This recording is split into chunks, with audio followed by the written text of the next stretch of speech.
3, 2, 1. Use your words. That was a quote from the drama. I watched it last night, actually. Yeah, so did I. It was fun. Was it a relaxing time for you? Yeah, it was actually. Yeah, figured. I'm Adam from Your Movie Sucks. This is Sardonicast. I'm Alex from HE, and I'm going to say, it's a me, CP. Yeah. I'm changing the culture. It rhymed. That was sweet.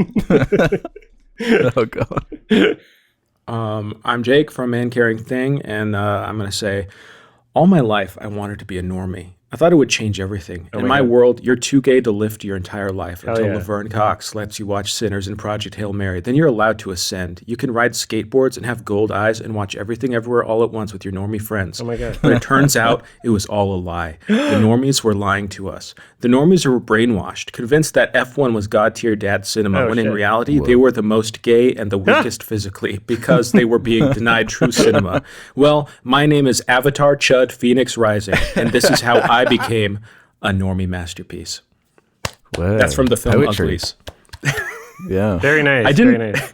I think I wrote that at like midnight last night while I was watching the film, and I did not read it back until right now. So, Oh, that's perfect. That's awesome. sorry, everyone. No, that was great. Yeah, that was from the film. Thank you. Yeah, well, this is an episode, I guess. Yeah. Got some stuff going on. Yeah. What would make it not? I mean, well, some episodes are technically episodes. This one's like undeniably an episode. This is an episode. Yeah. We're having an episode. We're having an episode. This is episode. Yeah, that's how it feels. Yeah. Can I ask you guys a question? Yes. You know, okay, Super Mario Galaxy movie, it's not good, but it's not like it's a significant step down from the first one. Did everyone just kind of like stop giving these movies a pass all of a sudden? Yes. Yes. No, that's literally what fucking happens. There's like this weird psychological phenomenon where when something is new, like especially if it's a remake or an existing IP or something, right? Like Suicide Squad, the exact same thing happened, where as it's in theaters for the first like week or two, there's this rabid fan base that just will not let down, and they will not accept if somebody else doesn't like the thing because they take it personally and they feel like it invalidates them as a human being because they've attached their identity to this product for some reason. I mean, that's also a byproduct of just how we raise kids on products now. But anyway, that just fucking happens. Okay. It literally happens. People will go like, oh yeah, I guess it wasn't that good. Especially with like a Nintendo, right? Okay. Like it's often like fostered in your childhood. You have like a strong emotional attachment. Yeah, people are very intense Nintendo fans and, you know, other big franchises. It seemed like people were just happy that it was a movie, like the first one. They were just like, "Hey, it's a movie. It's fun." Like they showed the thing. They showed the thing. Like they did their job. And now the second one, they did exactly the same thing, and everyone's just like, "This is like nonsense garbage. Like none of this makes sense." You know what? You know what I think got them? The fact that Rosalina had such little screen time is what I hear. Is that's true? They wanted more Brie Larson. Yeah, they betrayed the fans. The weird bind they're in with this movie is that they specifically named it after Mario Galaxy, a game from what, 2007, 2008? So as target audience that it's kind of channeling are like 30-year-olds like me who grew up with this game and like love this game. But most of the movie is about just random Mario references from the past few years, more so than Galaxy. So I don't even know why you would even do that with your fans. That this is Illumination, right? They can't even do the key jangling reference stuff right. I mean, I listened to your review because I didn't realize like the amount of vitriol you had for this film, because I was like, okay, yeah, it's pretty lame, like, but it's pretty much the same movie. But you're like, I love Super Mario Galaxy, like they could have done all these things, and I was like, oh, that's interesting. And I was getting more of a perspective of people who are like really big fans of these games. I've never played Super Mario Galaxy, you know. I just never had the opportunity or whatever. Not like I was imprisoned or anything as a child, but I just didn't do it. Sure. And so getting that perspective really helped, and I could understand why people would be pissed in the same way I was kind of pissed about Minecraft, because I was like, you had all this opportunity to like do something kind of interesting. Yeah, it's a similar thing, and people write it off or hand wave it with like, well, it's for kids. It's a kid's property, whatever. Let's just be fine with all these kids' movies just being adverts. Like food fights for all kids. The adverts before the movie were like, hey, buy a Switch and play this phone thing and da-da-da. And then the movie starts and it's just like more ads, basically. It doesn't even feel like a movie. There's no balance of like them caring about this as a film at all. It barely cares about Mario or any of it. And it doesn't need to be this bad. It doesn't. There's no reason for it to be this bad. I was thinking the other day just how insane it is that like us as a species having this strong psychological attachment and like instinctual defense protocols for brands being entirely a result of just raising children on brands, because there's something instinctual in our brains that makes us want to protect things that we grew up with, right? And it might evolutionarily be that should be like parents or community or like a sense of belonging or place or tradition or et cetera, et cetera, et cetera. But now we raise kids on television and video games, and you know, like there's different mediums and different stories, and I'm not trying to say all those things are bad, but as a byproduct, the unintended byproduct is because all of this advertising is just bombarding children at every possible step, including just the brands themselves being the things that they play. The attachment in their brains gets imprinted onto fucking brands. Isn't that insane? Like, it happens to me too. Yeah. I fucking love Pokemon and The Lion King and shit. Like, it's just insane that this is where we are. It's been going on for a very long time. I mean, speak for yourself about raising your kids on brands. I'm raising my kid on Pasolini films. You know, oh, shit. He's, yeah. So, I mean, it just, I don't know. At this point, this cycle just keeps going on and on. We're like the nostalgia cycle, and it's become like inescapable. So the thing is, though, like Mario, while it is a brand, it's also like a creative, you know, thing, you know, something that's good and that people really enjoy, and really good stuff has come out of it. So it's like you could feel in the movie this push and pull between like this sterile corporate product and people who are like, hey, let's try to do something interesting. Like, let's try to have Bowser have like a dynamic with Mario and Luigi. Thrown out the but it's like barely, and it just gets crushed. It just gets trashed. Because the games are a gold standard. So you would hope that Nintendo, being involved the way they are, they would want to elevate it or have it stand for something outside of it just being an advert for a theme park. You know, like I'm saying it again, it doesn't have to be this bad. And I guess they've finally learned, these big companies, like how to do this, how to maximize engagement, basically, because it's not like it's the first attempt at a Mario movie. We had the Super Mario Bros. 93 movie, but it's just kind of clowned on because it was like, this isn't Mario, this doesn't look like Mario, doesn't feel like Mario, and it was so like weird and strange and honestly way more interesting than the Illumination ones. But you could kind of just forget about that, and then I guess fast forward a few decades and it's like, as long as it looks right, I guess the Sonic movie taught studios this lesson that there's a fan base to tap into just from, as Adam is saying, this kind of branding, the recognizable visuals in a Mickey Mouse kind of way. And that's all these films are, especially when it wouldn't be that hard to make a Mario Galaxy movie, it wouldn't. But it just can't, it just has to fast forward everything. It has to have all the Nintendo characters, it's got to tease these crossover events, and it's just about like the Leo DiCaprio pointing at the screen like reference thing, and it's just so, it's just a visual bombardment of just iconography just smeared across the screen with like screaming, and it's barely a film. It's just like this advert. It's obnoxious. But it's like they're not incentivized to do anything interesting because it works. It's going to make $1 billion. Yeah, because people fucking bought the tickets and they settled for fucking Chris Pratt voice. Sorry, CP. I won't dead name him. But all the voices are even worse in this one. It's like so half-assed, and no one really seems to care about anything. It's lazy. I don't think they're inspired very much by the screenplay and their characters. No. But I guess like people are saying it is significantly worse. And there are some things that are, you know, like, sure, they addressed the music thing a little bit. That's maybe the one thing they improved with the original, where it actually has a bunch of compositions from the games that they use and kind of remix. And the score is decent. It's okay. They did put one needle drop in there with like Yoshi walking around to a Biggie song, but Oh no. It's an Illumination movie, so what do you expect? Yeah. That's going to be in there. But it's just about nothing. Like there's no arc, there's no like moments really. It does feel like a string of vignettes or references. Yeah, we'll just turn into Yoshi's Island for 10 minutes for no reason.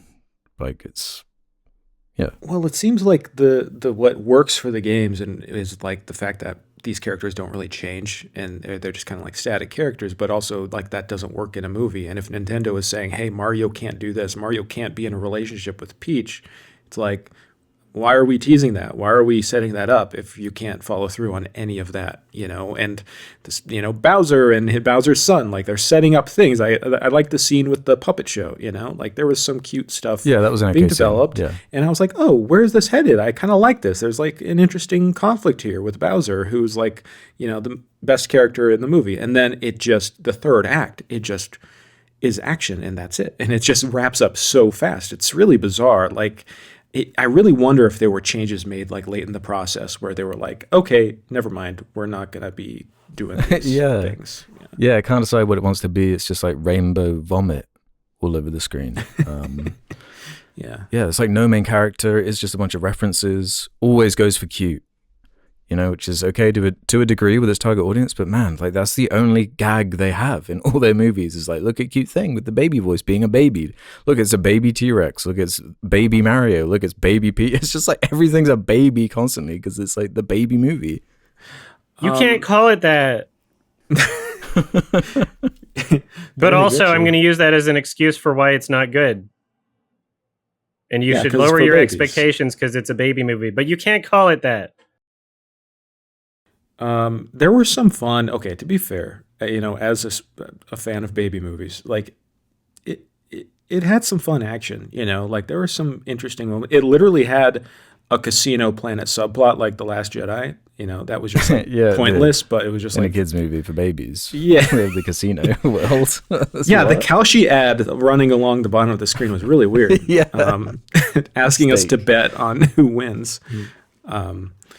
Anyways, it really had nothing inspiring or fun. It was diverting for like, I don't even think it was 90 minutes. It was really short. And nothing new or fun was added. It was just like, you know what? If my son was old enough to go see this movie, then it would be like, great, here's some babysitting for 90 minutes. We can just go watch this movie. Yeah. And I'd just leave him there while he watches it because I'm not watching that shit. But I did watch it, and it was a fun time. And it wasn't I feel like, again, like it is basically as good as the first one, which was not good, but people were treating it like it was kind of better than it really was. This one's doing the exact same thing, adding nothing new. Maybe it's a little worse story-wise, but they were both thin, super, you know, story-wise. It's just kind of like fun references and action. And this one did the exact same thing. Like, I don't know. Why would you... I don't get why people are mad. Like, what did you expect? What did you expect from your Mario movie? I guess what bugs me more is just like, why did they choose that name? If like that game meant nothing to I'm sure anything they really to do with the movie. focus tested it with people. Yeah, so people buy the ticket. I just so they can throw in Starbucks. I get it. It's like pointless getting mad at Illumination at this point for this shit, but this game, right? It's known for how inventive and creative it is. And this music that comes from it, and it's so hilarious that it's all associated with a character kind of as goofy on its face as Mario. And I love that about that original game. And there is something. It's exactly what we're saying about that Minecraft movie, where there's like a range of emotions you can get out of the original property that they're just not interested in exploring. And I'm so against it's everyone knows it's going to be bad and it's shit, so let's just be okay with that. I just feel like it doesn't need to be that bad. It is kind of interesting. The range of emotions doesn't matter as much as the range of dollars. Yeah. And I mean, what, in like one weekend, it's hundreds of millions. There's $8 billion. No question it's going to be one of the biggest movies of the year. But I'm just kind of like, what are they planning to do with this? Because they've already kind of shot their load early. They're just like blowing all these references. Like they're running out. Desert. They did the desert. They did like a bunch of Mario Odyssey locations, which was... Why didn't they just call it the Odyssey movie? I don't... Water level. Don't get it. Literally every new character introduced was like, hey, here's a cute character. They're not going to do anything. They're just going to be around. Here's Yoshi. Yeah. Okay, here's Fox McCloud. Like, Fox McCloud is so funny because they're setting up a dynamic that could be like Han Solo and Luke Skywalker, where it's like, oh, they're kind of competing over Princess Peach, or like Mario's like, dang, he's like so cool. He's going to get with Princess Peach. But it's like they neutralize it immediately. He's just like, oh, I like this guy. There's no conflict here. Like, and there's no world building. It doesn't care about like explaining or exploring like a world or an atmosphere in any way. It's just things are as they are, and you only know that they are because of the video games if you played them. Like, did you even understand like what was being referenced as someone who hasn't played them? Like, oh, that power up, you can just like fly around now, I guess. And it must be so random for someone who doesn't have the context of the games. No, I'm like, oh, I remember playing, the game where he gets the firepower and he just throws little fireballs. Like, yeah, cool. Okay, there's Yoshi. I know Yoshi. He poops eggs or whatever. Like, it's great. But everything else, like all the little things, and there were people in my screening who were kind of like going like, oh, they were doing, they were soy face and pointing at the screen. Really? Yeah. Wow, dude. They were having fun. Yeah, they were like Pride Rock. Yeah, but I do wonder, like, what do they do? Do they Mario Odyssey movie? Do they do like what in your opinion do you think they're going to do next, Alex? I mean, they'll do what's that, Wario and Waluigi probably. That'd be a big like marketing push. You can have those as like villains for a movie. They haven't done those. No, it's kind of the big thing, the only thing left really. They had like Wart in this movie. Like, it's not like the deep cuts on the table. I don't know. I don't know when audiences would get sick of it. Do you think they're just going to be able to make Mario movies with just random references just from this point forever? Because there's always going to be kids. This brand is like Mickey Mouse. It's an incredibly powerful brand. Like, this is just a new thing now, I guess. Yeah, and they've got the Universal Studios expansion of the Mario Nintendo stuff. I don't know if you guys have been to Universal lately, but they've got like a whole Nintendo world. So yeah, well, that's a big impetus for these movies, right? It was like the How to Train Your Dragon remake. That was a big reason for that being made. Same with this. It's like a lot of Disney movies too. But at a certain point, it's like, well, you're not really making anything new that you can make theme parks about. Like, you're stuck in this kind of space of just working in the same zone for years and years and years, and you get into an issue like that Harry Potter remake that we're seeing, where it's stylistically like all kind of trapped into being quite similar to those original movies because they have all these theme parks that have this iconography that just has to constantly be referenced and exist in the exact same way. So it can never really explore anywhere interesting from that point, or get weird or get different and make a new thing. So it is just, this kind of brand nightmare. There's so much fear. World. Yeah, there's so much fear in this movie. Like, they're just afraid to do anything new. And the thing is that I don't understand is that, like, the bar is not super high for the sequel to the Mario movie. Like, people are just like, they're willing to put up with stuff that's not good because they want to like it a lot. And also, people are going to see it. People are going to buy tickets no matter what. If they put in a little bit of complexity or like a little, character moment or a character beat between Mario and Peach to kind of wrap things up, or like something a little bit more that it was clearly hinting at, like they were maybe trying to do. Like, if you include that, like, okay, are the babies going to maybe get bored for like a minute? Is that the worst thing?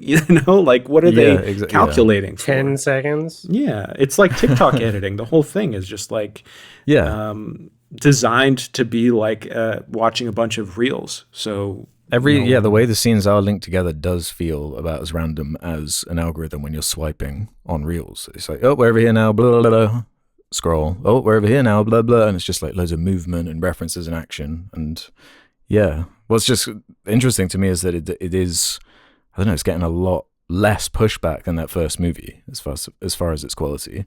Oh, really?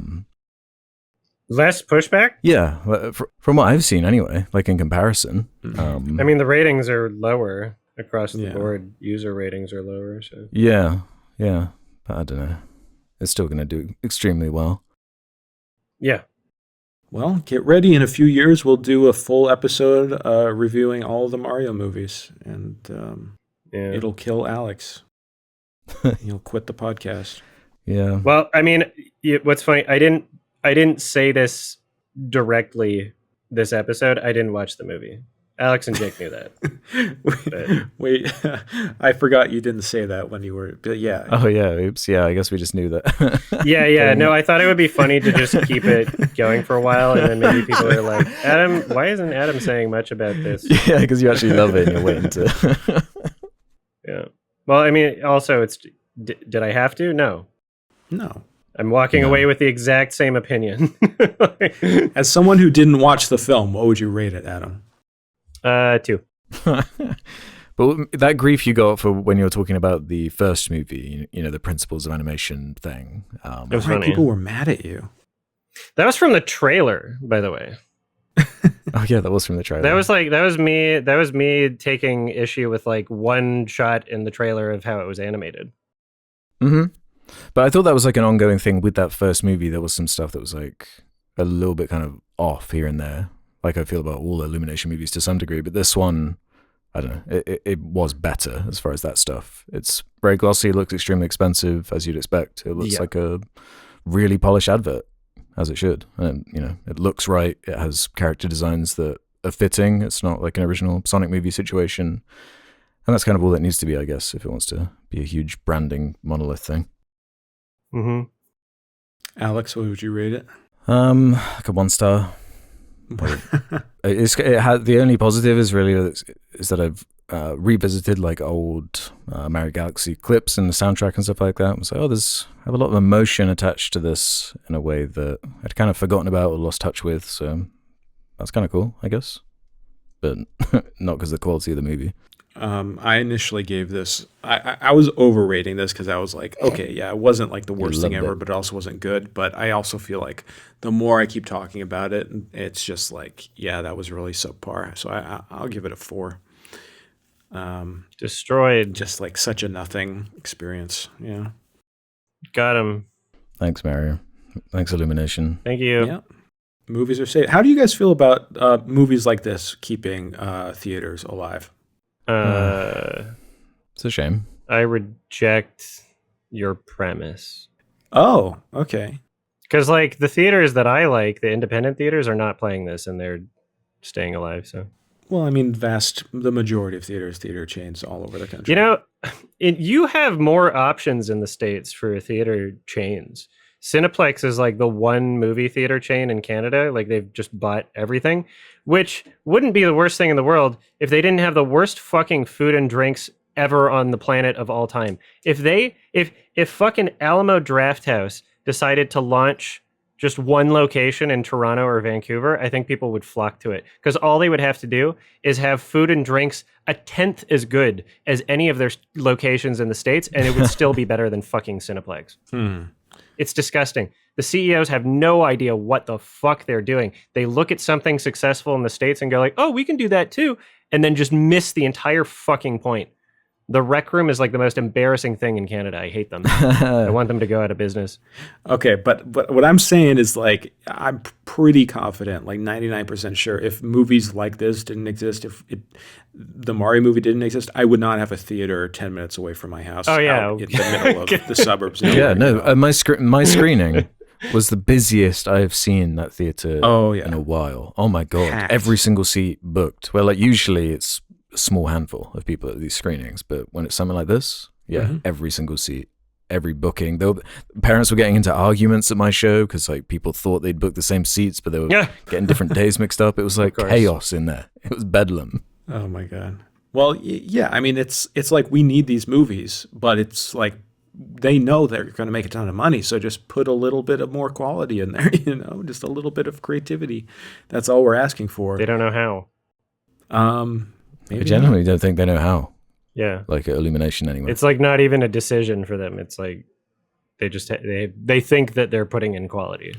It feels like a very top-down structure, like way too much control. But just based on what I've heard and I know about Nintendo and how they work, like it just sounds like there's so much control over what the story is in these films that there's like because they got all paranoid right after how they were represented in like the weird animated show and that movie and that Donkey Kong show that was super strange, like, and they got cold feet for like the transmedia stuff, but now they're realizing just how much money and branding merch they can sell from movies. So I think they're getting a bit more confidence. So we're going to get a Rob TV show probably now, and a Star Fox spin-off universe, and it's get ready. Thing is, you can see, like, I'm not trying to like disparage these. I mean, these actors, they're trying to make a living, you know, but you can tell that they're really like, okay, I need to get in with the Mario movie and like get my own spin-off, like Glenn Powell paycheck, and like, Brie Larson is like really going out there with her love for Mario and everything. It's like, this is a type of Avengers, you know, Marvel thing. Like, the Marvel pipeline now is no longer like a guaranteed route to like success and longevity as an actor in Hollywood. So voice acting, that's one of the ways, I guess. It's the easiest work as an actor. Is it? Unless you're a real voice actor. But if you're voice acting and they wanted you for the voice that you just have normally, then you're not really working. I mean, CP basically did this exact thing in Mercy. He just sat in a chair and recorded lines. Yeah. He's the George Lucas of actors. He just gets to sit. But it's like an afternoon's work to do a movie like this? Like, everyone is on screen for such a small amount of time, and it's not like it's dialogue heavy. Like, it's really not that much work. That's they're all big names. Like, making the big deal about Donald Glover being Yoshi. I guess he does a more accurate thing than Chris Pratt, but it's like, how much was he paid for that? Like, for real. It's so stupid. Why do you need Donald That's Glover? The best joke in the movie, like a meta joke. Well, it's like a Groot type of thing. It's just like, oh, no way. Yeah, I don't know. The more I talk about this, the more it just kind of like makes my soul feel. All right, let's move on. Sad.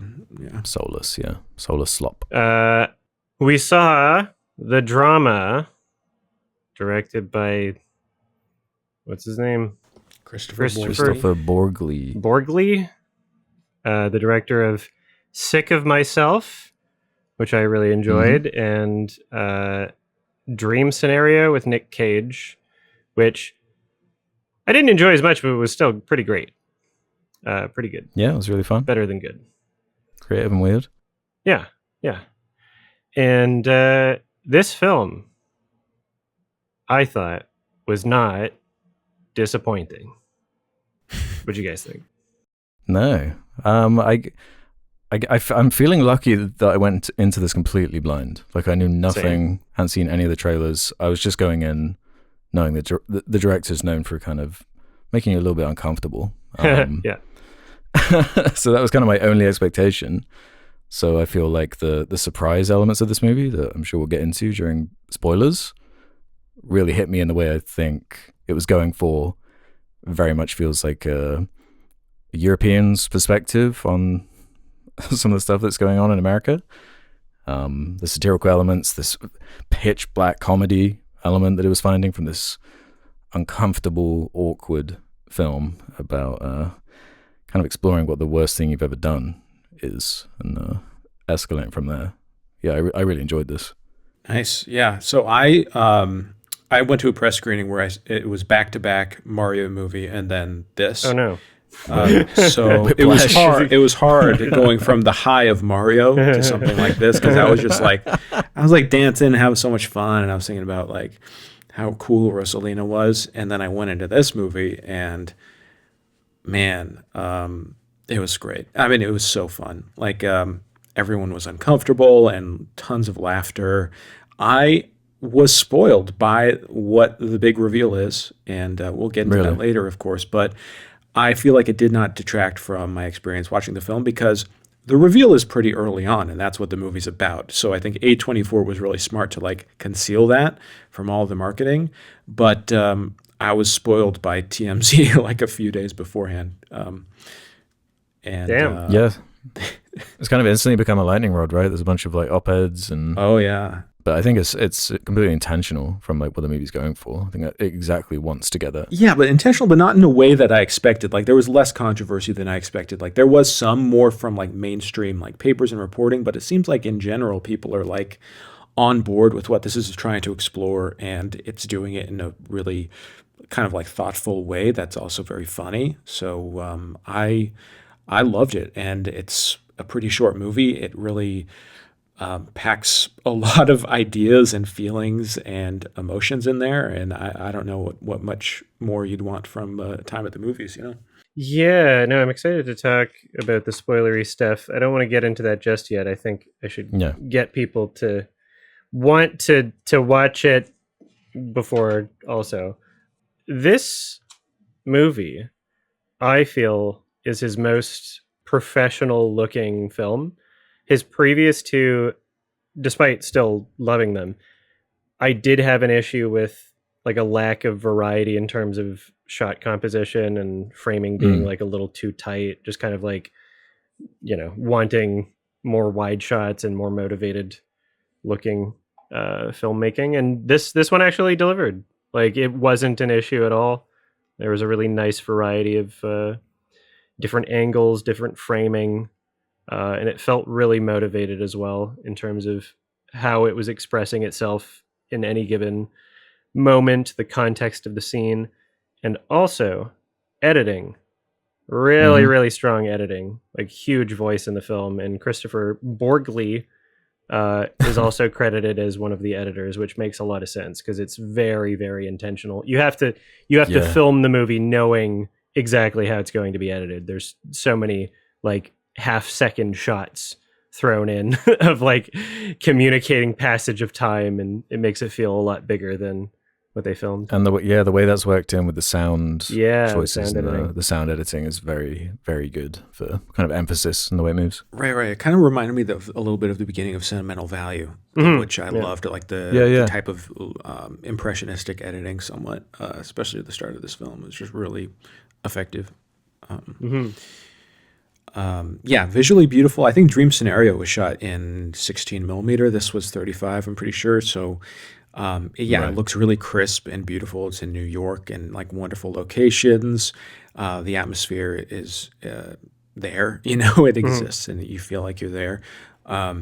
So all of that worked, but I think the most effective stuff was just like the way it balanced the drama and the comedy. And Dream Scenario, while I thought was a pretty all right movie, I think it had flaws in that it was kind of surrounding a fantastical scenario and it didn't really explore things. It felt kind of one note. And this one could have been one note. It could have been a one joke movie. And instead it really takes it to new areas. And it doesn't feel glib. It doesn't feel half-assed in how it's exploring the themes. It really does feel like a sincere movie, all things considered.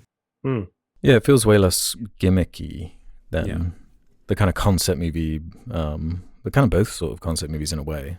But Dream Scenario is so sort of out there. This is more, the drama. What is the drama? And the whole framing of this wedding, which I really loved, like the structure of that and the way that tied into like the tension and the almost like sitcom level like awkwardness that it gets into with that balance of the humor and kind of darkness of the subject matter that it explores. But it does it extremely well. Better than Dream Scenario.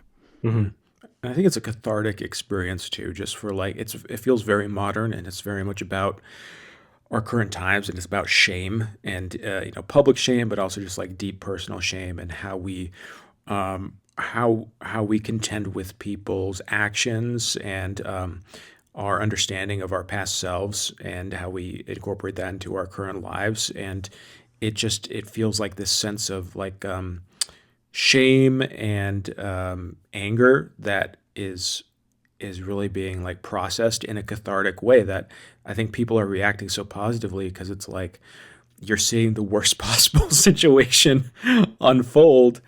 And anyway, I'll leave it there. I don't want to get into spoilers, but I love a good high pressure mental deterioration film. I know you do. Yeah. They're fun. And I feel like Pattinson did a really great job communicating that with his character. He was obviously having a lot of fun with his role. I love that we got British Pattinson, because that is a rare occurrence as well. And 100%. I don't think that's an accident either. Without spoiling anything, they used it in the script. Like it's a part. It makes it better that he is British, a British character. It's kind of core to the story working for me. Yeah. No, it's really there's a lot of fun performances and performance moments for sure. A lot of characters that don't even have much screen time, but you can tell just by like their overall presence, their screen presence, a look that they give that feels really human, really genuine. And it's not like the entire film feels like it's like ad-libbed or anything like that, but it seems like how it was directed, the actors were given a lot of opportunity to be able to showcase these quirks and mannerisms that feel really genuine. Everybody gets to have at least a couple moments of those. And there's some actors that really, really shine in this film. Yeah, definitely agree. It's such a well-constructed script. Like it's really tightly packed. I can't think of any like really baggy scenes, stuff that felt unnecessary. Like it is weird and off the wall and uncomfortable, but like structurally, it's super tight. It's like a very restrained. Yeah, it flew by. It doesn't feel like it was close to 2 hours. Yeah. So no, extremely nimble. Only an hour 45. Yeah. It achieves a lot for how quick it is.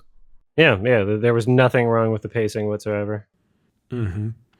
Yeah, I'm glad to see that it's doing well. I think it's it's the third highest opening of an A24 film in the States behind Marty Supreme and Civil War. So it's been doing well, yeah. Yeah, I think when you put fucking Pattinson and Zendaya on the poster, plus the obvious, implication that they're in a romantic relationship of some kind. That I feel like that in of itself is sort of like beckoning people to, and the vagueness of the name and stuff. It's all it's all just begging you to like, what is this? What is this about? What's the drama? And also that pull of like, hey, a little bit of controversy doesn't hurt. What is it? Kind of like Civil War had that same kind of thing. Like, oh, they're gonna get the discourse. Like it's kind of the same thing. Should we get into spoiler talk? Yeah, I think we're dancing around it at this point. All right. You go, Jake. Yo, you want me to say? Yeah. Okay. So Zendaya is an attempted school shooter. Not even attempted. She thought about doing it and had a gun and everything. So they're talking around. They're having like a wine tasting before their wedding. It's Zendaya and Robert Pattinson and their two friends, who's like the best man and everything. So they're talking about somehow, for some reason, Alana Haim's character starts talking about, hey, what's the worst thing you've ever done? And I could not stand her fucking character. But she like forces her husband. She does it so well. Oh my God. She's so good as such a hateable character. Oh yeah. The look she was giving when she was like drinking wine at the end communicated so much just via that look. Anyway, yes. Anyway, she like pressures her husband into sharing a story of the worst thing that he ever did, and so they each start going around sharing the worst thing they ever did. And what she did was pretty bad, right? So, and then we get to Zendaya, and she says, like, "Yeah, I planned a school shooting. I didn't go through with it, but I got a gun, and I was going to go do it, and then I didn't." And Robert Pattinson's character Charlie, he's just like, okay, like kind of like laughing it off. Yeah. But Alana Haim's character is like, my cousin was in a shooting. Yeah. And that's why she's disabled. Yeah. How could you? Like, this is not a joke. And so that's when things spiral. And this is probably like 20 minutes into the movie. And this is what the whole movie is about, is them contending with this reveal. And I think part of the main problem is that she reveals this in front of their friends, because if she had just told him privately, it probably would have gone over much better. But he starts like getting paranoid and falling apart, and he's like having a breakdown, and he's like throwing away any signs of like guns within, like a mug that has a gun on it, and he's like gets scared when she's holding a knife when she's making a smoothie. Like it's just very silly stuff. And one of my favorite things too is shortly after, and not to like make it seem like it's all just jokes. Like it's very dark. Like they're very much like depressed and sitting in that feeling of shame and sadness. And but then you have these little light touches where like Zendaya is having like this image of Charlie talking to her friend afterwards, and they're like, "Hey, do you want me to call the cops and arrest her?" And he's like, "Hey, I can beat her up for you." You know, like just the lengths your mind goes to, and then the movie just kind of spirals from there. So I don't know. Do you guys want to?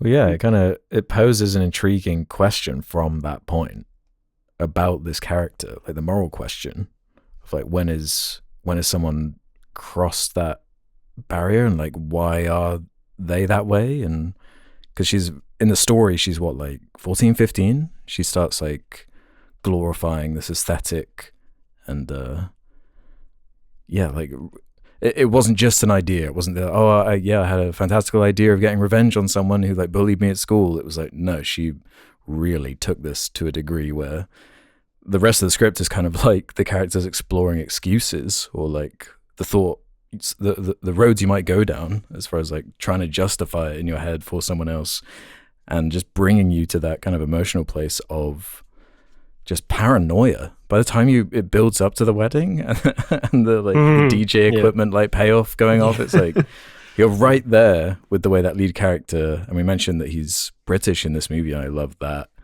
especially with the director and writer of the film being Norwegian. So there is this, it is a way that like Europeans look at kind of gun culture and that whole attitude over there as this kind of like, this is like a problem at this level for you guys. Like this is kind of fucking unhinged. And I think it captures that kind of paranoia and energy in a way that kind of makes you emotionally understand it. So yeah, having him be this kind of outsider perspective is a good way to kind of get the audience on board. Right. Not only having him as British, that was super interesting, but also like the fact that Zendaya is a black woman, and the fact that the majority of school shootings are not done by black women, you know, like the least likely demo, basically.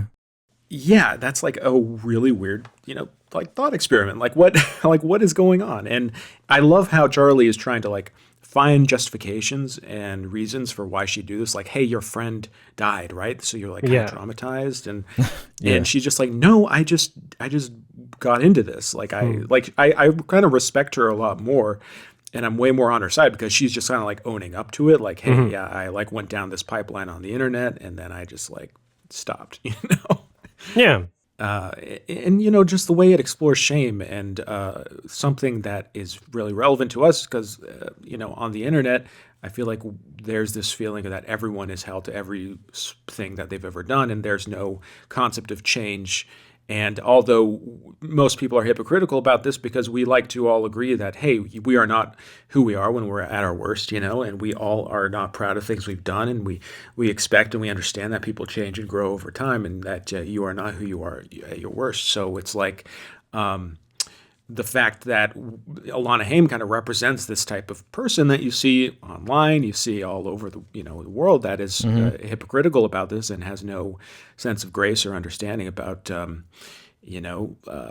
letting people change. Like that's kind of what the whole movie's about, and the way it explores it is, again, I feel like it's cathartic, especially in an era when we're all bombarded by this and see examples of this all the time. Yeah, no, so I'm curious where the controversy is coming from in that sense. So what I saw was there were some like parents of former shootings, like shooting victims, like Columbine victims. So what I saw, what spoiled the movie for me, was like a TMZ reveal that was like Columbine parent has complained about this movie that's coming out from A24. Yeah. But was the movie out yet when they wrote the article? No, it was like short. Well, then what are they complaining about? It was probably like an early screening or whatever. Like, is it TMZ? Should I look it up? Yeah, I saw a couple as well from different people, like victims of shootings and stuff like that, being interviewed to give their opinion on the movie. Right.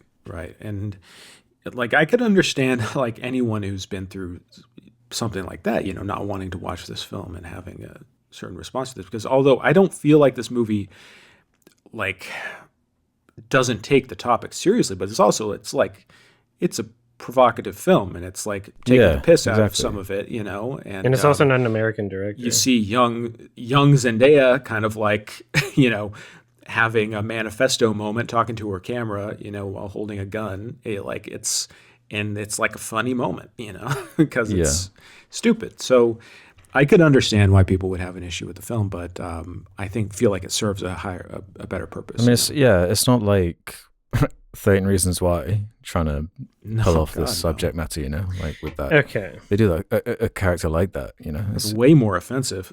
Yeah, exactly. It's nowhere near like that. There's a cleverness to the complexity of the characters here. Mm-hmm. Like, it actually cares about that. And it will flip the sympathy in ways that are genuinely interesting and clever, like the opening meet cute and him like pretending to read this book, and the reveal of the disability with her ear, and that like building up to the reveal of like why she has that. And it's like emotionally complicated and weird. It makes you think. So I found the TMZ article. Mm-hmm. They interviewed a father whose son died in Columbine, and he's saying that he thinks it's awful I'll read the quote here. Says he's completely floored that anyone would think a school shooting would be a good fit for a romantic comedy, even a dark one, and tells us it's awful that all the shocking twists to make someone rethink their partner, this is where the filmmakers landed. So this is kind of a nothing burger in terms of like. Sounds like you didn't even see the film. Yeah, no, I mean, like, approached him. So he then goes on to like talk about how he was basically seeing Zendaya on Jimmy Kimmel.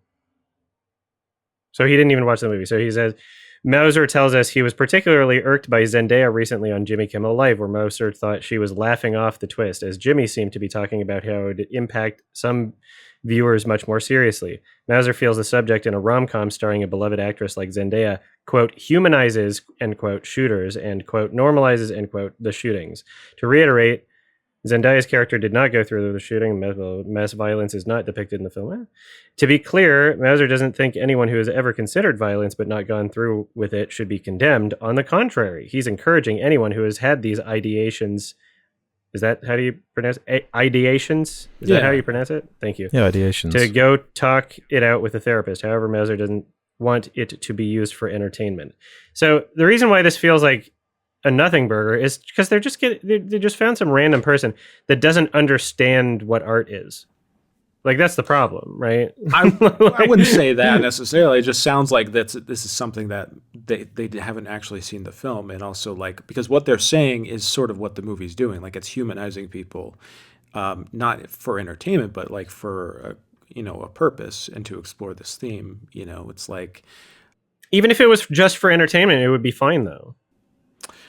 Yeah, I mean, I understand why this person would be like, hey, like, let's not do this. But also, I feel like it's, that's the area of art is to explore these things. And also, like, the movie, again, while it does try to explain, like, how people like this can get radicalized, but also, more importantly, how they are de-radicalized, like that whole story. And we get to see, young Zendaya's character go through this process of like seeing an actual school shooting, or not a mall shooting, another shooting happen while she's planning this, and seeing the effects of it and how she is horribly bullied. But there's this one moment that just stuck with me so powerfully in this movie that otherwise is so funny and cringy, but it's this moment when this young girl who gives such a wonderful performance, they're in the gym doing some exercise where they have to like look into each other's eyes and have like a meaningful moment, and she looks into the eyes of her bully and she just starts sobbing, and then she builds community from that, and she becomes anti-gun and everything. It's like the fact that we get to explore that means that it is really like contending with this topic and trying to explain and see and ask questions about why a person would fall into this, and also how it's a good thing to humanize them and try to understand them and try to pull them out of that, So it's like I don't know. Like, I felt like it was it was done very well, although this TMZ thing and all of that, I could understand why on the surface of things it's like they probably reached out to him. They probably showed him the fucking Jimmy Kimmel thing. Like they're just trying to get clicks, right? Yeah, you don't know how they ask the question to them. No, TMZ is like a terrible, terrible company. Yeah, they're not exactly reputable. Yeah, no, I agree. I think it's definitely provocative, but I think it plays with it in an interesting way that does create a lightning bolt with, the lead cast is going to get eyes on it. It's creating like conversations. This is one of those movies where, like on the drive home with who I saw it with, it was like a non-stop conversation about like what it was bringing up and these ideas of what it's getting out of, like, where is this coming from? Like, what is this about? This shouldn't be normal. This is not normal. And there's that line in the movie where the Charlie character says something to the effect of, it's not like she came up with the idea, and talking about like glorifying the aesthetic. So it is like pointing kind of fingers in certain directions of like, yeah, this is this isn't just one individual. There's something greater going on here, and there's layers to this. Well, these are like people.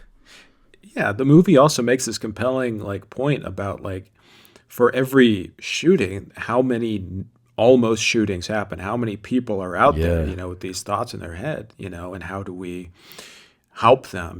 Like, that was a creepy scene, the way that was like revealed, like showing just random citizens walking around, and that was great. Just thinking about that. Yeah, just that whole idea of having to do drills at like school and just having this energy and this like thought process being looped constantly, culturally everywhere.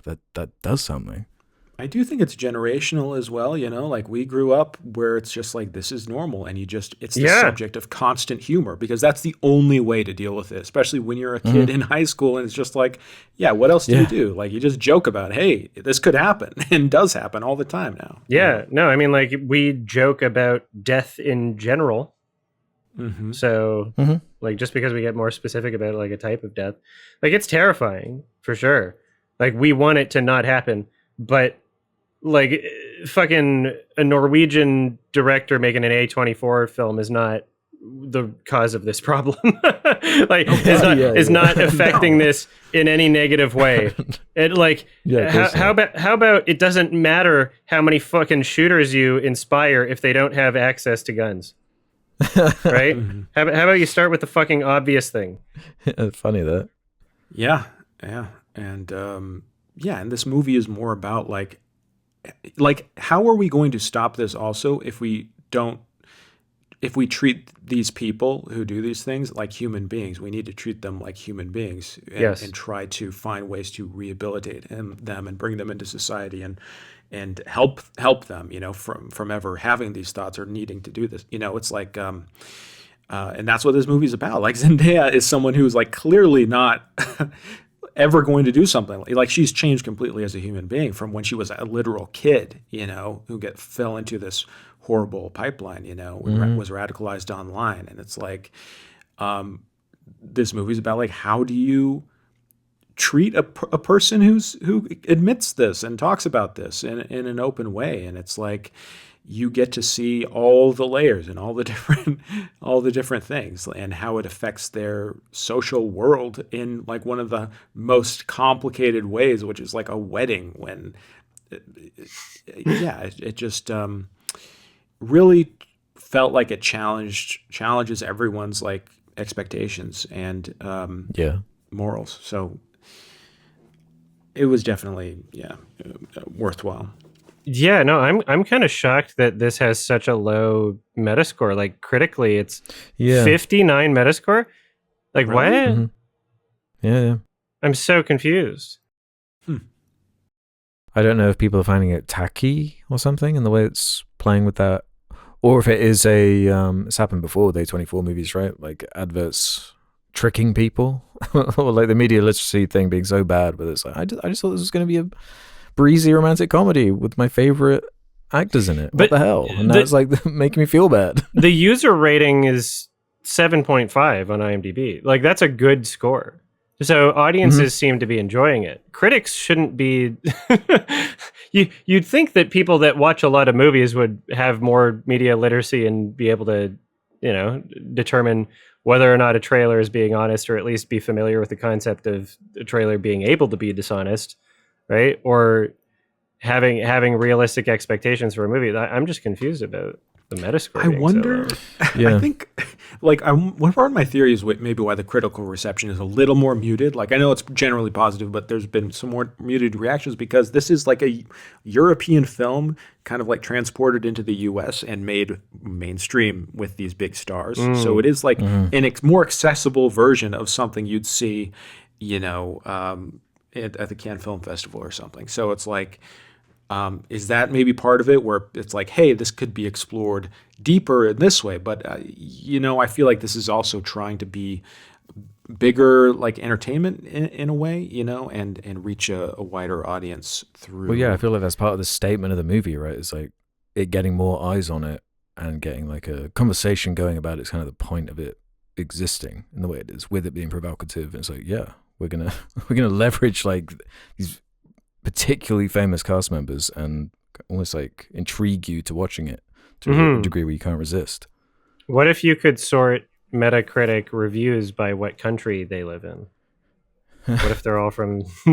What if they're all American? Yeah, I'd be really curious about that actually, because you can do that with yeah, you can do that I think with the IMDb one. So look if the there's not. Yeah, you can filter by country if you like click on the actual rating. Oh, cool. Yeah, no. I remember filtering by like age and gender. Yeah, it breaks it down by that too. Okay, cool. Yeah, I see that. With a few more ratings, it might be a bit more interesting. Yeah, US, UK, Italy, Germany. I mean, everything seems to be 7.5 with this film, so around there. So 7.4, but seems fine.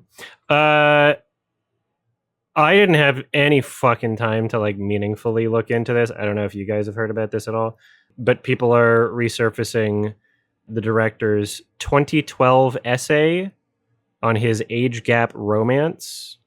So he was, I think, 26 years old dating like a 16-year-old. Oh, geez. And he references Woody Allen. And there's something about Manhattan, right? Like, yeah, I haven't deeply looked into this either, but it's creepy for sure. Yeah, you know, I look at people responding to this and making defenses in whichever direction. I think it would things would be a lot less complicated if we just raised the age of consent to 18, because like the age of consent in Norway is 16. So if she was 16, then it's like, okay, well, legally, that's what he was doing. Socially, that seems like most people seem to agree that, like, you shouldn't. So why don't we change the fucking laws? Like, why is the age of consent 16 if it seems like culturally we all agree that it should be 18? Yeah. I'm confused about that one. Yeah. Yeah, I really don't know. I mean, it's never good when you're... I do think it is interesting that and it's that he is so obsessed in his work with public shame and all that because of learning about this. Then it's just kind of like, oh, okay, new perspective on your interests as an artist. So I don't know. Yeah, big oof. Sorry. Yeah. Sorry, Christopher. People are talking about it. People are posting it in my subreddit. So. No, I mean, it's worth bringing up. Absolutely. Yeah. It's weird, creepy. He's I don't know what they do in Europe. Okay. They do school shootings in your country. That's a culture. They say in the movie it's a cultural thing, and it's true. Yeah. No comment on what's going on in Europe. I have no idea. It's a French thing. Yeah, we got school shootings. We got plenty of the other bad stuff too. So yeah. If people can just fucking be kind to each other and not take advantage of children, then the world's a good place. Also, don't do a school shoot. Fuck, if Cool Cat would just release his movie, then he would be stopping school shootings. It could be a utopia right now. Why Derek Savage is delaying the end of school shootings. Yeah. I mean, our president told his best friend, Jeffrey Epstein, to get the hell out of Mar-a-Lago when he found out that he was a bad man. So it's like, use that as an example. His zero connections to any of that because he's an honorable gentleman, you know. And that's an example. Just to too by. honorable. Yeah. Too honorable. Yeah, that's his problem. He helped catch him with the FBI. Did you know that? Fucking hell. Mm-hmm. True story. Fucking no. Everything is a big headache. I know, right? It's really tiring. Like people would just be fucking chill if the age of consent was 18. So call your local. Who does this? Is this federal law? Is it by country? Norway. I think it might be by state, right? The states. Well, there's states. No, yeah. I wonder if it's provincially in Canada. We should just call someone who has all of this memorized. The person who has all this memorized is not someone you want to talk to. Yeah. Yeah. Anyways, I would give this film an 8 out of 10. Low. Yeah, it's a good film.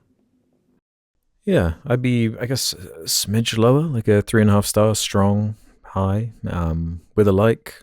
I just would need to see this at least one more time to check if that like surprise factor kind of hits, how it hits the second time, how it flows. But as far as how it's put together, excellent stuff, like really good.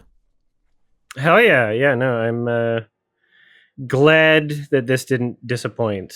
And it was it's great to just go out to a movie and enjoy the movie. Yeah. Please, more challenging adult films. Yeah. Not a million caveats. Yeah.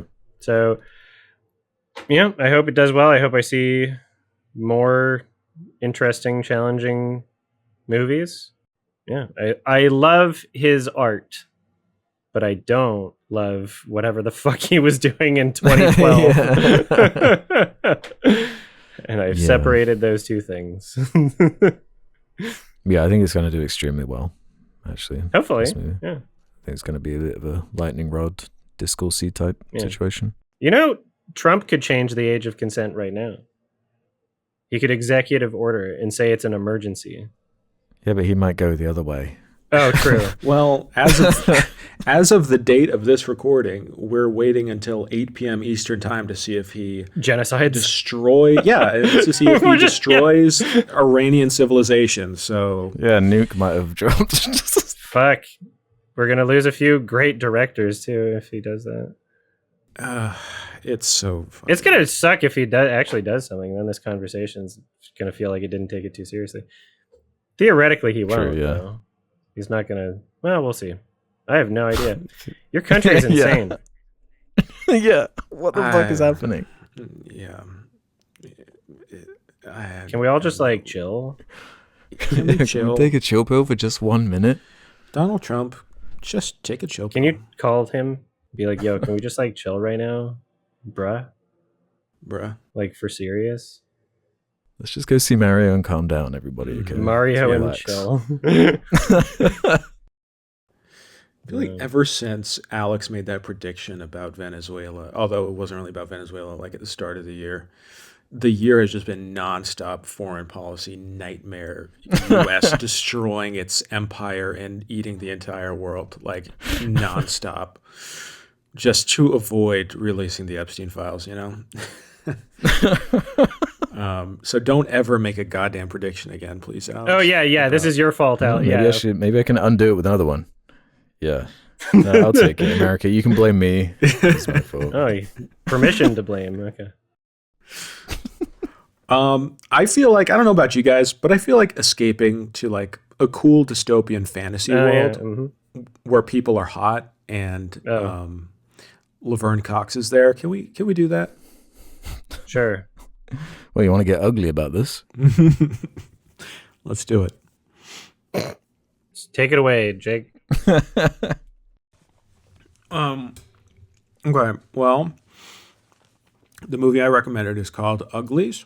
All right. It is a release from 2024. Stars Joey King and is directed by a man entity, I don't know, called Mick G, MCG, who directed Charlie's Angels. He directed The Babysitter. No, sorry. He directed the sequel to the remake of Charlie's Angels. You can't just say Charlie's Angels. He directed Charlie's Angels Full Throttle. No, he directed Charlie's Angels. What? 2000. Charlie's Angels. Yeah. Who directed He Full also Throttle? directed Charlie's Angels Full Throttle. Oh, it's the same guy. I just didn't even see the other credit. All right, never mind. Don't dismiss Mick G, American director and producer of film and television. Why is Full Throttle the one that shows up first? Is that more successful? He made Terminator Salvation. He was on set when Christian Bale yelled at that lighting guy. Yeah, classic. Oh shit! He probably has some PTSD from that. That's probably why he made this film. Yeah, so this is 2024, came out. It feels like it came out in 2011, and it would have come out in 2011 and probably made like $300 million domestic. Sure. But because times have changed, this movie comes out on Netflix, and it's 2024, and it sucks ass, and Yep. I wanted to share it with you guys. It's a very silly film. Yes. What did you guys think? No, of it's very Uglies? silly. Yeah, I guess we're back in spite, huh? Did I do something to you? No, this was a blessing, Alex. Excuse me. Thank you, Adam. Thank you. I was being nice. A blessing. Okay. Why is Uglies a blessing? What are you talking about? This is perfect. It's a perfect movie. We got Joey King, right? First Okay, of all, true, sounds true. like an That's Italian one mobster. She's making her rounds. She's in What like else is she in? she was in Wish Upon. Oh, right. Right? I've only seen your video on Wish Upon. She's got such a weird filmography where like it seems like most of the shit that she's in is just like terrible. She was in Slender Man, I think. Oh, nice. Was she in Slender Man? I've only seen her in, like, she was in Bullet Train. I remember her in that. Yeah, she was in Slender Man. And then apparently this thing called The Kissing Booth, which has 3 movies and is also Yeah, trilogy. That's huge. Netflix, and people make fun of it. And now I want to see it because like, why not? Has she ever played anyone older than 20 years old? I don't know. I don't even know how old she is in real life right now. 60? Because I've only seen her play. She's 26 years old. So, Okay. but I've only seen her play like teenagers and Yeah. YA. I mean, that's what you do when you're the king. Joey King. This was really weird. Like I've never seen a movie that is clearly trying to be serious, like following in the footsteps of Hunger Games, Divergent, Maze Runner. But like the main threat of this universe is that of yassification.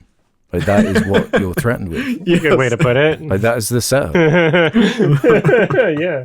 Like that is what like is the the big threat of the movie, right? This is a world where what was it on your 16th birthday that you are I guess like forced to have surgery to be hot. Yeah. I don't know who defines what hot is. No, but they want it. They get to be hot. They want it. Yeah, they're kind of like brainwashed. It's like a revolutionary, kind of like a Hunger Games thing where you have the elite, the pretties, they have the surgery. The and uggos. it's never really explained in the world building why this surgery makes everything just like this utopia. Yeah. It's kind of like eugenics-y, but they never really delve into it at all. That's the kind of the implication. That's why it's scary. The movie starts with like 5 minutes of exposition explaining how all of it works, and yet it doesn't explain any part of it. It's Yeah, just nothing. like, all right, they found out that if everyone looks the same, then everyone is happy. And you're like, the fuck did you just say? Hold on. And they're like, let's just not explore that. And everyone becomes hot when you're 16. And then you go live in a happy, hot world, and all the uglies are... There's not even like a class explanation. It literally is just like everyone becomes... So it makes no sense. It's based off of a book, I think. I'm sure the book explains it more. It is. It's based off of a book. It's based off a book series. The book's from like 2005 too, and it feels like a film from 2005. Like, Oh, God. They just held on to it. Uh-huh. That's so Yeah. funny. I don't know why they thought that. It's a concept movie, but like the concept is just completely ridiculous. Like, there's nothing good about this concept. Oh, it's so good. Have you seen like those skits? I think SNL did one, but I've seen other YouTubers do it where it's just like parodies of this type of YA dystopia movie, you know, like Divergent and Hunger Games and all that. Like there was such a boom that you could just Maze Runner, you could easily make fun of it so quickly. And this movie is like, it literally just feels like an SNL parody of YA dystopian stuff. Like she literally has the love triangle with like the two guys and that's how you sell it. Exactly. Like it's an important part of the recipe. And it's so weirdly paced. Like it's so fast paced, yet it feels so slow and drawn out. Because it's like an action movie too, right? Like you listed McGee's movies, and a bunch of them are like these popcorny action movies. Yeah. And it does have these like elaborate, just CG goo, like hoverboard scenes, which seem to be like this is like our like Quidditch, I guess. This is our thing. It was like People Bionicle. Yeah, it was like Bionicle. It was very radical, like 2000s, right? It was like everything was about surfing and skateboarding. Yeah, it felt very out of place and just like, wow, this has like nothing to it. It's called Uglies, and it like they couldn't even find like anyone who's actually ugly. Like everyone's just like fine. Like no, they never bother committing to their fucking concept in these types of movies, because you're trying to sell to fucking dumb little kids, and they're like, well, they're not gonna watch an Uggo in a movie, so we have to say they're Uggo, and then they aren't actually. Fuck off! From minute one. They just flat out say to the camera, basically, like, oh, hi, we're not committing to the concept. Enjoy the film. Fuck you! Yeah, they didn't care about it at all. We're not committing to... What are you talking about? Why are you making the movie? Do you guys mind if we go into full spoilers for this film? Oh, God. What are the people going to do? If you spoil the film, sure. Okay. Please spoil Uglies. Because I think one of the most important pieces of context about this film related to its source material is that, and I don't know, people who have read the book can correct me if I'm wrong, but from what I've read, in the book series, because it's like a subjective POV, right? So, and you're not seeing what the pretty people actually look like, but a big twist in the book is that when you become pretty, you actually look like a scary monster. So they're like, so it's like so funny. Oh my God. It's like a comment on our perspective of like beauty standards. And it's like, oh, that sounds so funny. But you can only convey that in a book. You can't convey that visually. So it's like, if they did that in this movie, like it would just kind of be weird, but it's already weird enough because it's like, they don't even look prettier. They just look like they went to Mar-a-Lago and got a bunch of like work done. Yeah. You know?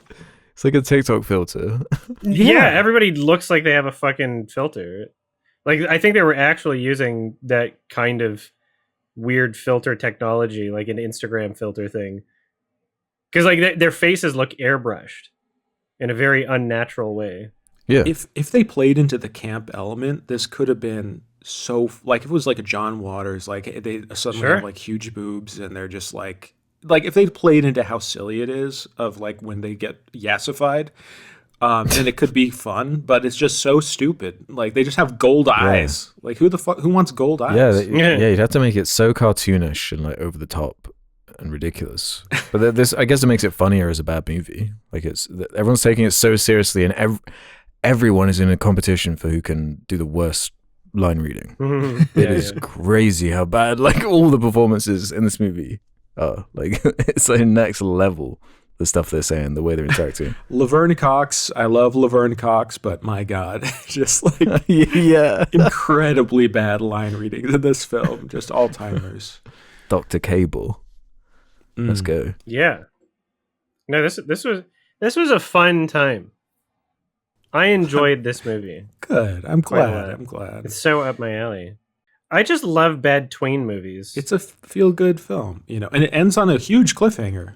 Yeah, huge cliffhanger. Because I guess there's like 3 books or something and spin-off books, which unfortunately I guess we're never going to get film versions of. I don't think this was considered a success. I think it did pretty well. It was pretty big when it came out. Oh, that would be good then. Yeah, I suppose it's only been a couple years. It's a well-timed wreck too as well with it. This is basically like this is Clavicula's dream future. It's like a looks-maxing like universe. Like it's a ridiculous premise. Sure. I mean, Netflix does like to just cancel things even if they are successful, so you never know. Yeah, true. I love movies like this that are premised upon the fact that, like, wow, everyone is turned the same by society. And, like, what you need to do is just, like, go be a revolutionary and reject society. And how do you do that? You just go meet up with some hot guy, and just things happen. That's it. Mm-hmm. And, like, they really don't do anything. Like, I really like the movie really drags. Like, it's fun and stupid for most of it because, like, she's literally bouncing around in this weird CGI city. And then she goes out into the woods where it's clearly like, okay, budgetary reasons, we're going to be filming in the woods now. Yeah.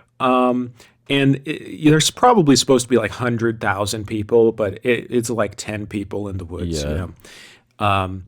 And it's just like really boring where she's just like having like moral complexity. Like, oh, what do I do? Like, I need to bring her back so I can be pretty, but also like I'm secretly like against them, but I'm also falling in love with this guy. And I kind of like their movement and they're quoting Ralph Waldo Emerson. Like, that's so cool. And, but it really drags in the middle until they decide to go back and like, what do they do? It feels like the more they try and explain this world, the more confusing it gets, right? Because it starts from being like, being hot, like save the world or create this utopia somehow. But then there's these orchids that create this smoke sandstorm thing that looks like Mad Max Fury Road. And that's like a big part of it, the smoke. But then it's all a lie. And it's just, it's the Hunger Games, you know, it's like the exact same thing. But somehow dumber. Like, it's called Uglies. It's funny. It's like, it's impossible to take seriously. And you mentioned that like bouncing around the city thing. You're right. It's so, when there's not action happening, it's the slowest, most dull thing ever. But then it will go into an action scene, it just comes out of nowhere. And what was that about? She like puts on a jacket, jumps off like a building, and then like bounces like literally like a bouncy ball. It was like I'm pretty sure they called it like the bungee jump jacket or something. A bungee jacket. Yeah. Yeah, I noted this down, the bungee jacket. But that to me is, I was like, oh, like a bungee jump. Right. Like there's a rope or something. Yeah, name it something else. It was like a... You didn't even like do a it. bouncy ball. Like, what's the point? Why would you name it that? Remember when she took like a toothbrush pill? I was like, I want to know a bit more about that too. Because if you have a pill in the future that cleans your mouth, I don't think you would call it a toothbrush pill unless it's like a fucking little robot that comes out of the pill and starts brushing your teeth. Like, you wouldn't call it a toothbrush pill, surely, right? You'd call it. You'd have a different association with what it's doing. Yeah. Would you not? You're taking out the manual aspect. Oh. We just lost Jake, I think, on the call, Adam. Oh, did Jake leave? Oh, was it? Yeah, Jake has gone. I think there's something goofed. going on for the last few seconds. Yeah. Maybe his government finally did it. The Uglies finally got him. The Pretties got him. Yeah. Have you tried a bottle of Orbits? Yeah, when I was a kid. Is that like a weird Canadian drink or something? 'Cause I'd never heard of that shit. Technically, it originates from Canada, but it was in the States as well. Okay. It looks bizarre. It was basically, it was literally just a soda, but like little tiny balls in it. Hey guys, sorry about that. Oh, no problem. Are you still recording on the same thing, or? Yeah. Did you see my message? Sorry, your voice is cutting out again. Hold on. Say something again. Yeah, I can't hear him. Oh, his internet might have died a second time. We'll wait. Oh. Hello? Oh. Yeah, can you hear me? I can hear you again. There we go. Yeah, sorry. The entire power to the house just like went off and then turned back on. Okay. So is your laptop is still recording though? Yeah, it's still recording. I lost Wi-Fi for like 5 minutes. I'm sorry. Sure, that's no problem. That's fine. That's fine. We started talking about orbits. Yeah. Did you? I guess you're too young for orbits. Oh, he's gone again. Oh, you're back. Is he back? This is fun. He's not. Damn. Oh, he's back. Okay. Hello. Can you guys hear me? Not hearing him though. Well, Can you hello? guys hear me? I can hear you again. There we go. Did your power go out a third time? No. That wasn't that. I have no idea what that is. I'm sorry. Okay. It could just be your internet. If it happens again, you guys might need to wrap up the episode without me. I'm sorry. Or you can hotspot your laptop from your phone. It doesn't work. No, I have zero service out here. I have zero service. Because it's literally just for the Discord call. It's not for like anything outside of that. I know, but I can't even make phone calls. Like, it's that bad. You can't even make. Oh, that sucks. Wow. But we can keep going. But if it happens again and I drop out, I think you guys should just go on without me. We can wait. Well, if it happens again, we'll wait another 5 or 10 minutes. No, just leave. Just go on. You're sacrificing yourself. Go on without me. This is your Will Smith I Am Legending. It's the show is more important than my Wi-Fi. So. And I know you guys have a lot to say about Uglies, and yeah. So, but we can keep talking for now. I'm sorry, Alex. You were making a point about something, I'm sure. But yeah, I can't. What was I talking about? The bungee jacket. Oh yeah, no, the bungee jacket's so fucking stupid. God damn my Wi-Fi! You had gold. You had gold that you were talking about. The bungee jacket. It was so cool. So cool. It's so cool. I thought the roller coaster scene was awesome. Yes. That was a brilliant action sequence. It was reminding me of the prequels, like the green screen soundstage use was hardcore in the film. There was so much original music too that they were like really like, this is going to look so cool. Oh my god, the needle drops. It was like Jack Frost. It was like a Jack Frost moment with the snowboard. Yeah, none of the music like matched what was happening. Like it was a real clash every time the original score and the needle drops were like trying to sell some kind of like mood or something, but it was just kind of funny, just kind of like goofy. Yeah. In a way it's not going for. I also like the way that they named each other. Like it was just a very natural thing where it's just like, hey, everyone calls me Nose because I have a big nose. And he's like, what am I supposed to call you? CP. And I love the little flashback to some woman being like, you squint too much. And she's just like, oh yeah, call me Squint. I wonder, like, see, that would have been problematic if it was an Asian character. But she didn't even look like she was squinting. So like they're not even committing to that basic concept. So you're describing. Yeah, maybe that came from the books. Yeah, I'm sure it did. I mean, the books are probably. I think the books preceded the Hunger Games actually. So it's like they were kind of like early to the YA dystopian curve. So props to the books. Should have been Uglies. Should have been Uglies. Uglies should have been the Hunger Games. We could have Jennifer Lawrence in the Uglies, It would have been a better future. Can one of you guys explain the cure to me? Because it starts becoming about like this bigger thing of like we stop getting the surgeries. Mm-hmm. The rebellion leader like mentions like you can stop getting the surgeries at some point because it seemed like at first it was presented as one surgery that you get when you're 16 and then you're just like hot forever. But then, yeah, they mentioned later on you I guess you have to get them periodically to keep being hot. But then there's a cure, and they're finding a cure for the legions, and that's somehow going to defeat Dr. Cable. Like I was trying to figure out like why should I care about any of this? What are these like non-existent stakes? Because you age, right? So you got to keep getting the surgery. Once you get the Botox, it dissolves, right? So you got to keep getting the Botox. And can you guys hear me? Jake, are you still here? Oh God, I think we've. It shows him in the call. Gone ugly down. We'll wait. Jake, say something. Can you guys hear me? Yes. No, you're fine. You're back. We can keep doing this. This is fine. This is great. This is exactly what the movie deserves. Yeah, that's true. Yeah. I think also I like the implication that like the hotter you get, the dumber you get. So it's like, like we don't know what they're putting in their brain. I think they're just doing plastic surgery and they're just like, oh yeah, I'm hot now and I'm like have no thoughts. And it's and that's how society works. And fuck. And he's gone. We lost him again. It's gonna be a difficult one to edit because he's still maybe talking on his end. So yeah, true. Sorry, editor. Yeah. I wonder. And he's back. All right, guys, I'm leaving. You guys Don't leave. handle Don't Uglies. leave. No. It's too much. It's We too need hard. you. It's too much. You guys continue, wrap up the storyline of Uglies and tell the viewers what happens with the twist, and then have fun with the questions. But What was the twist again? God, she has to become yassified so that she can, experiment and with the drug or whatever. She kind of like goes undercover Yeah. Yeah, to try to find the cure or some shit. Like, Exactly. but like, was anything a twist though? Like, I don't know.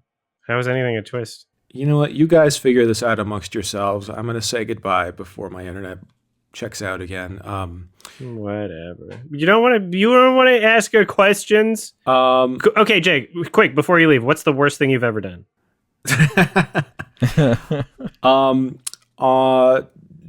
Let's say September 11th, 2001. I was in New York. Okay. Anyways, I'll talk to you guys later. Okay. Bye-bye. Bye.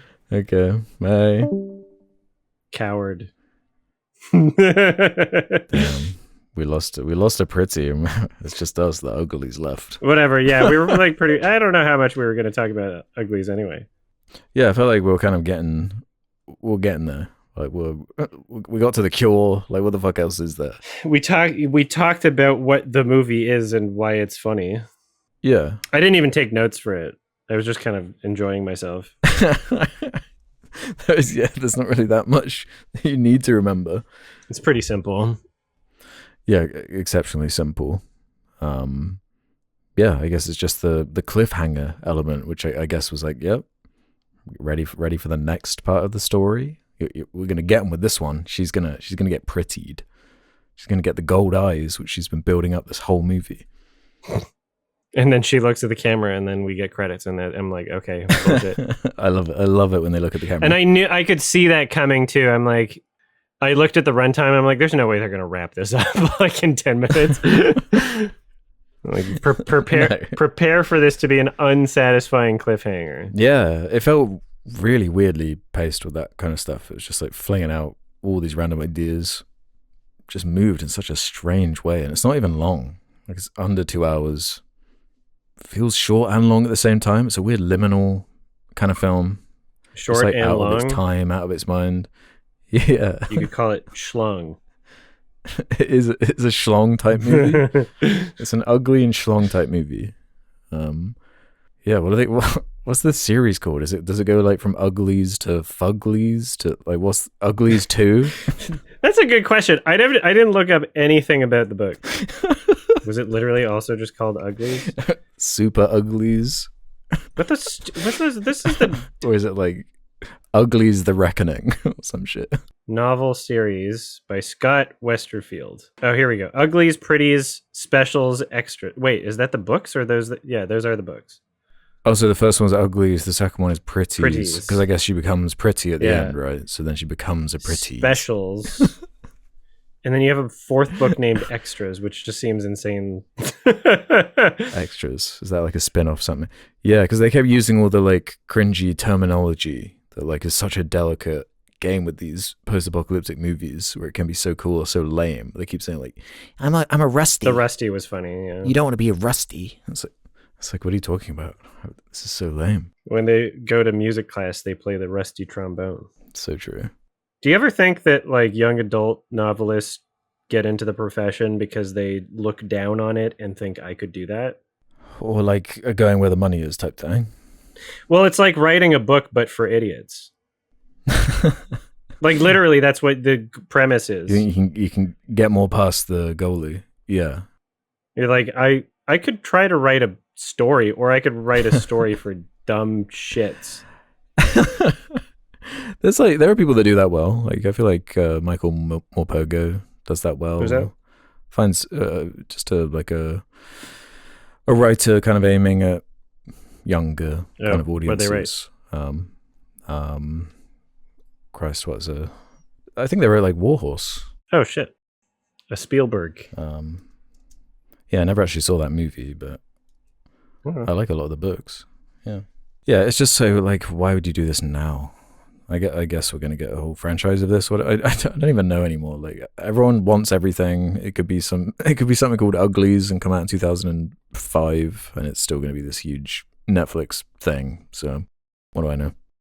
Let's see if I look up Uglies film sequel. Oh, hopefully McG comes back. Google AI says it's highly likely to be developed. I don't know about that. Okay. What are you talking about? Source IMDb? What are you talking about? What are we talking about here? And then the IMDb links to a Screen Rant article. And then the Screen Rant article is just someone's fucking opinion who's not involved with the film. So what are we talking about? What are we talking about? Oh my God. There's nothing in like the upcoming, on IMDb when you go to upcoming movies, there's nothing about Uglies 2 or Pretties, I guess it'd be called. Yeah, no, it's not confirmed. It's not announced. It's not greenlit. So, whatever. Please make it, though. Netflix, please make it. So how do you even know if a film like this even did well? You don't. Unless Netflix brags about it like they did with Bird Box. They're like, this is the most watched thing of all time. Yeah, but even when they do write articles and brag about it, they'll have like these weird metrics that are confusing to understand. It's like 20 million views in the first 3 days. Yeah. It's like, well, what does that actually mean? Does it count the autoplay when you're just like trying to fucking find something to watch and it starts playing for no reason? Yeah. Like if you watch 3 minutes of it, is that like the same value as someone who watched like 90? Yeah. I really don't get what they're looking for. Or if your entire house's power goes out and you start again, is that 2 views? Yeah. Okay, well, I don't know. I give it a 3. Like, it was a very funny, nice movie. Like, I would totally watch the sequel. A 3 out of 10. Yeah, I think I'd watch a sequel at this point. I think I'd give it slightly lower though, the 1 star, but with a like.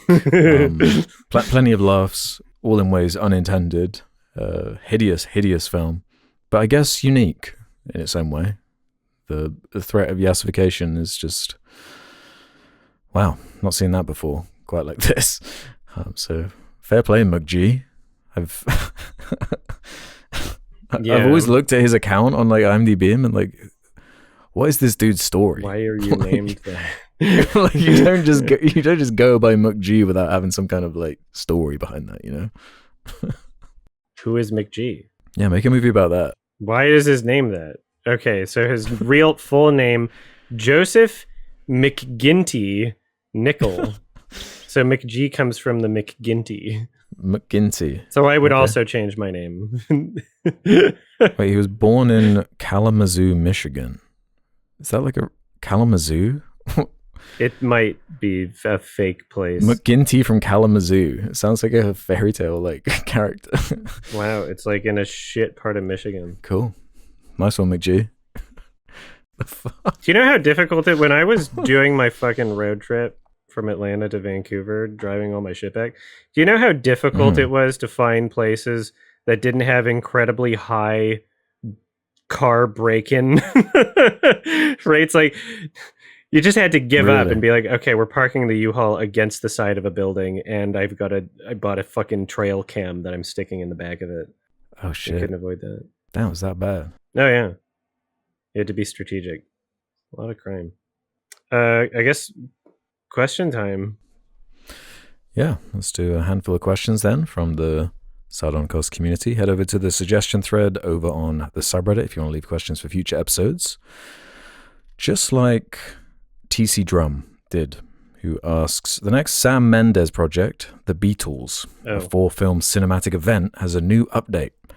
The basic idea of this project is there will be 4 movie biopics about the Beatles from each band member's perspective.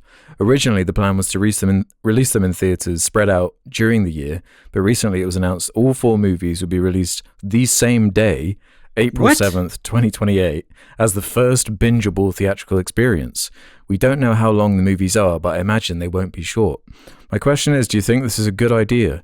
Or should they release them separately like the original plan? In my opinion, I feel like it's weird to release them all at once and have them compete against each other. I mean, it gets people to talk about it if they do. I would say don't make 4 movies about it.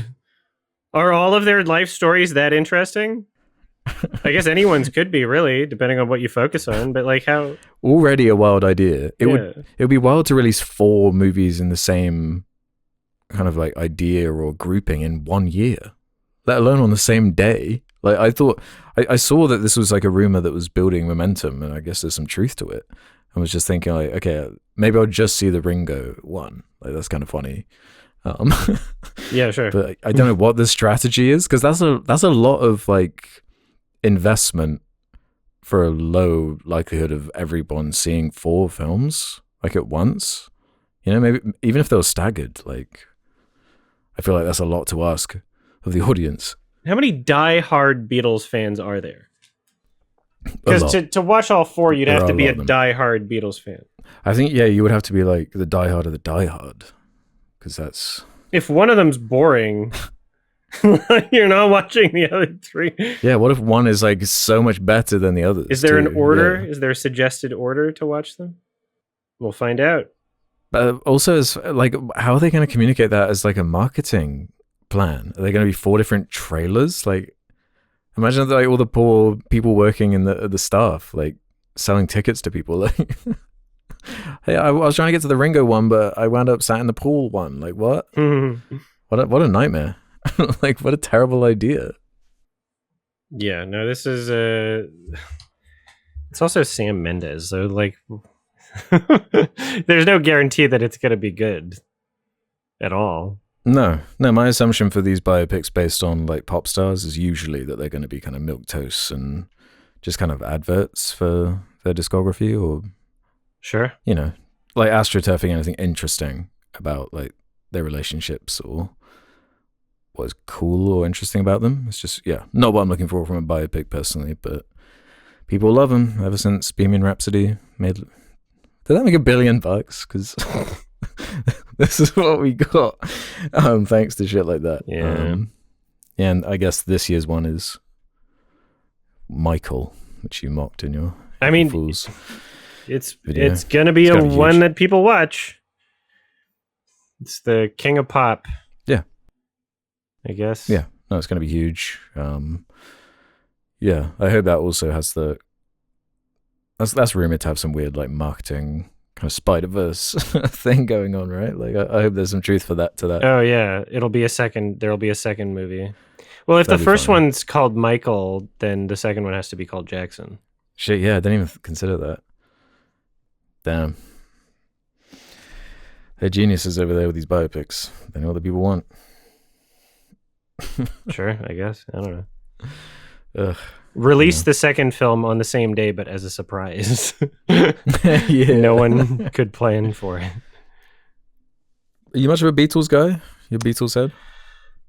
I mean, I don't think I've listened to a full album. I've enjoyed a good chunk of what I've heard. Maybe I listened to the White Album, I think, when I was younger. Yeah, because great album. Revolution 9 was so weird that I was intrigued by it. Yeah, and it's, I don't know. I think maybe my favorite track is not actually a Beatles track, and it's just a John Lennon one. What is it called? Yesterday? Wait, is that Beatles? That is Beatles. Yesterday, Beatles. Yeah, that is. Yeah. No, okay, yeah. Mm-hmm. I like that song. Track. That's one of my go-to karaoke tracks, as long as the room isn't people that would get mad if I sing a sad song. Yeah, they kind of got like countless great songs and countless great albums, but Sgt. Pepper and Magical Mystery Tour, kind of my go-tos. Yeah. They also like, I'm always shocked by how short the amount of time that they're actually producing albums was for the continued impact. It was like 6 years or something, maybe less. Yeah, no, that is crazy. It's like, wow. Okay. Yeah. And then the solo stuff they've all done. Yeah. Pretty incredible. Don't really need a movie about it though. I don't think, especially 4 of them on the same day. Crazy work. No. But we'll see how that comes together. Let's do this one then from Uncle Sam, number 1. Andy Weir, writer of the Project Hail Mary novel, was recently on the Critical Drinkers podcast and stated that the reason for the film's success was that there are no politics in the movie. Why do you think there is such a heavy emphasis on a movie not being political in some circles, even though art is inherently political? Yeah, so I saw this pop up on my YouTube. Didn't watch it, but thought it was quite odd. This is just kind of ongoing sentiment. Yeah, it was kind of interesting. Yeah, I didn't realize that was. I didn't watch it. I've been busy moving. No, I haven't watched it. I'd have to do more research on the full interview. But as a premise, I find it an odd thing, at least to attribute to the success of that movie, because I feel like there are a lot of obvious things about Project Hail Mary that kind of mark it more as a success than just that fact that it's not overtly political or about politics. What? Because it's a hopeful sci-fi romp adventure. I don't know. I feel. How did this strike you? I don't have a super strong enjoyment of Andy Weir to begin with, so this doesn't catch me off guard. I've never read either of his books. I've just seen 2 films that are based off of his books.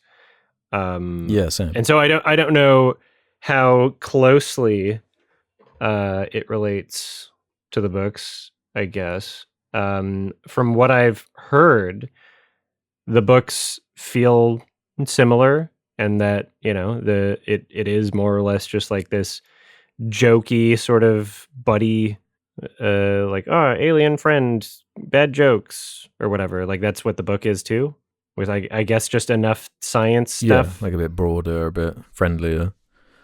Yeah, which is kind of funny because the entire concept of science is politicized, is it not? If you accept certain scientific truths, that is political, especially in the United States. Because let's think of it this way: in a real future where the end of the world is happening and the sun is dying, mm-hmm.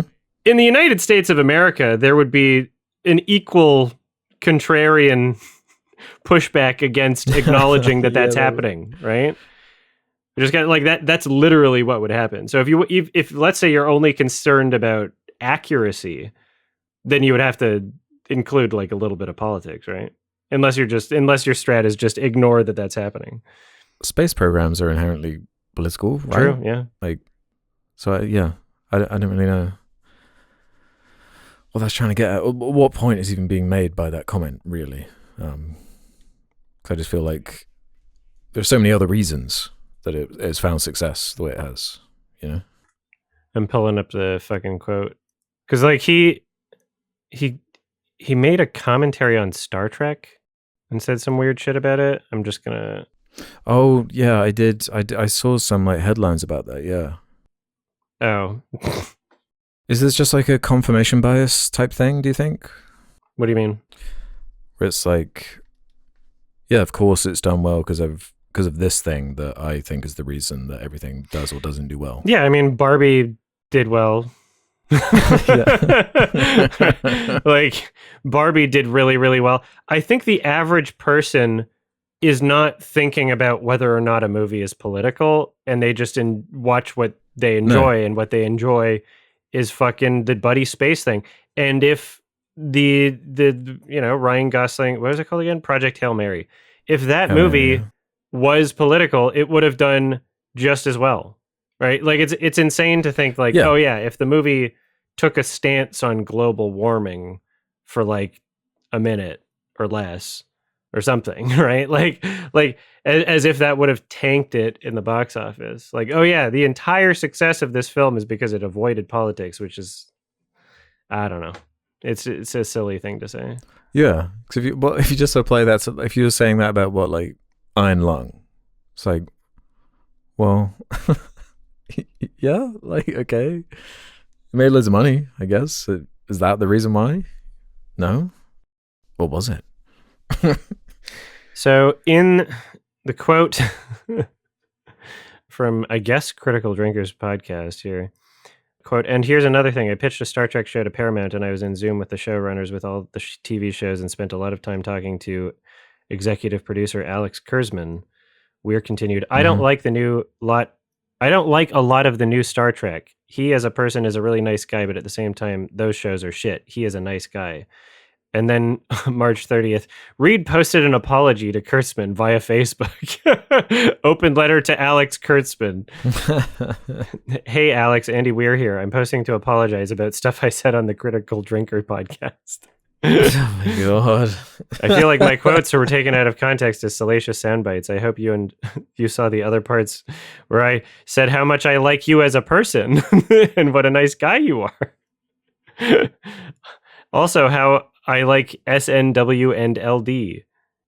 Okay. Right. Well, that's kind of funny. Okay. So I was aware of more quotes of him talking about Star Trek and implying that it wasn't like a political thing, but I guess I'd have to find those quotes if I'm gonna comment on those.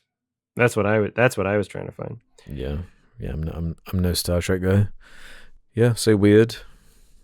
It's just this level of access we have to these people at this point is it bites them sometimes. It's very, very odd. And I at least I'm not having to grapple or come to terms with anything about this author and be like, oh, what? It's so weird that this writer would say this thing. Like, it's just, I don't know. It doesn't seem that crazy. The United States is a crazy place. Yeah, true. And we don't have a resident to defend it. So yeah, well, it's so crazy that someone gets mad in the comment section every time. That's how crazy it is. Yeah, that's true. Every single time, there's always a mark. Why do you have to single out the country that's destroying the planet right now? Why do you have to single out the country that's starting a war for no reason and saying that they're going to genocide an entire, like literally today as we're recording it? Yeah. Supposedly at 2 p.m. or some shit. Why do you have to single out the country that's made threats to your own sovereignty of your country? And it started a trade war for you, with you, based off of literally fucking nothing, and pretended it was an emergency to subvert Congress, and pretended it was about fucking fentanyl, of which more comes across the U.S. border to Canada, and from Canada to the U.S. makes up less than 0.1% of your fentanyl. Oh, why do you have to single out this fucking country? Go fuck yourself. Go fuck yourself. Holy shit. Are you that fucking stupid? True, man. Go off. All right, Jake needs to come back. I'm losing my mind. Keep it, yeah. Help. I saw that screenshot earlier and was like, there's no, of his Truth Social post. I was like, there's no way that's real. Come on. Did some more research. Oh, yeah. I was like, oh my fucking God, dude. I like when he said, praise be to Allah on Easter Sunday. Yeah. That's fun. I feel like I'm being trolled. Like I'm being rage baited. Oh, you might be. But it's the most powerful man on the planet, Earth, who also just months ago was revealed to be linked to like, oh, dude, I can't. He's only powerful because Congress won't do anything about it. He's only powerful because literally the country's representatives are allowing him to be. Why do you have to single out our fucking? Why you talk about the United States? Why you talk about the United States? You sound like you got a bunch of TDS right now. That's what you sounded like. You got that TDS syndrome. Oh yeah. I got USADS, which they fucking gutted. USA. Sorry, that's a different thing. Oh my God. Literally, a bunch of fucking African children are dying now because Elon Musk decided it was woke. Can't make it up. Through a chat GPT. It's endless. There's too much. It's an overload of fucking horrific information. Yeah. No, it is an overload. And then people pretend as if there's nothing. Uh-huh. When there's like 6 new things a day. Go fuck yourself. Yeah, because that's like a real meme now. You know, the like nothing ever happens meme. It's like kind of the opposite of that, I feel. Where it's like everything is always happening and we're aware of all of it at all times. Yeah. Yeah, I don't know how you're supposed to decompartmentalize that. 'Cause you get like notifications of like some crazy news thing. It's like, breaking news. There's been an enormous strike somewhere. It's like, cool. Great. No one wanted it even. Breaking news. Derek Savage stopped school shootings. Yeah, see what Derek could have avoided? Yeah. Fuck. It's a bad timeline. Yeah, I think we answered that question. That's the Epstein universe. Yeah. Dude. Yeah, when's there gonna be Cool Cat like defeating Epstein or Mar-a-Lago or whatever, you know. Oh no, that's fine. there's no problem there, actually. Damn, okay.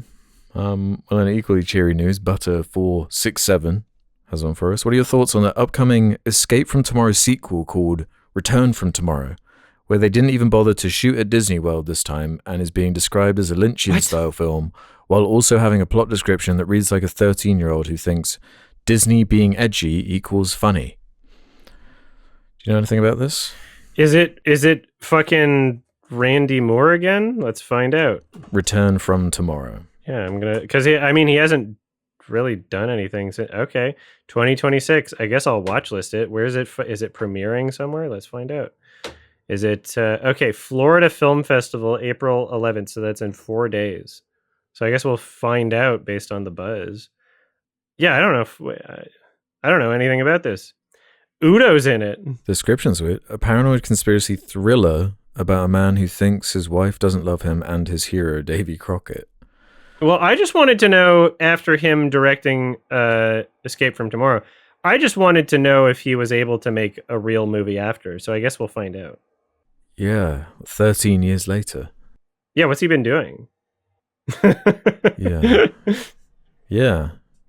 What's he been doing? Yeah, I don't know about that one. Yeah, I wonder about that with those filmmakers. They just kind of like disappear for these huge chunks of time. Like, whoa, what are you up to? What are you doing? I don't know. I mean, some of them have films that are successful enough that they can take a break. True. I don't know if Escape from Tomorrow was. No, it doesn't really have that vibe. Yeah, I guess we'll see. JoJo's Crazy Reddit has one. Cool. As the amazing Digital Circus is coming to an end on June 19th with its 9th episode, what are your guys' thoughts on this series becoming a worldwide phenomenon? On not just to the animation community or those inspired by Harlan Ellison's post-apocalyptic short story, I Have No Mouth and I Must Scream, but to Glitch Production becoming the most recognizable independent animation studio in recent years? Would a limited series such as this be open to discussion sometimes in the future? I'm not particularly interested in watching it, but I feel like I've seen all the characters and like clips here and there of what it is, and I guess I've seen them in porn. Oh, right. It's one of those. There's like an alligator that's made out of goo, and he's Australian. Oh, okay. He's called Gummy Goo. Is it like a kids show? Well, it's an independent like YouTube animation thing that like essentially like in the same way that like Vivsi Pop made stuff that got attention. This also just had, enough talented people involved and someone actually with a good enough concept and a good enough ability to like wrangle those people into creating something that looks professional. You release that into the world, it looks really professional, as like a pilot, and then a lot of people are going to flock to that. So I watched the pilot and I'll watch the rest at some point. I just haven't, I haven't felt rushed to. I enjoyed the pilot. Yeah. The animation is really cool, especially conceptually with like the teeth character. I forget his name. Whereas like eyes are inside the teeth, and like, oh, how do you show a facial expression? Right? You like imitate the eyebrows with the top layer of teeth, but you're still showing a mouth expression. Creepy. It's cool. No, there's some fun stuff going on in it. And I can see why it connected with so many people. It's not explicitly for children. I don't think it's trying to be. It's one of those, right? So even if kids are flocking to it, it's not trying to be edgy either. It's not like necessarily, it's not catering towards children. Let's just say. Right. Yeah. No, I'm looking at like some of these characters here. They're fun designs. It does look extremely professional. All the clips and like I've seen from it do look that way.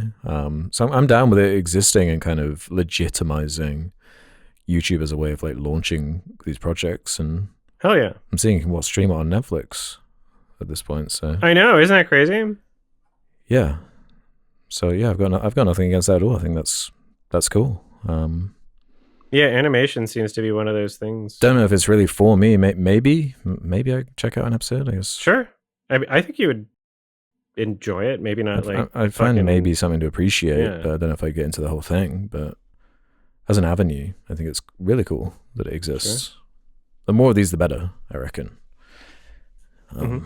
Especially for these these small independent animation companies. Like if you can make it work through something like this, go for it. Because it's so difficult to get these projects made at all.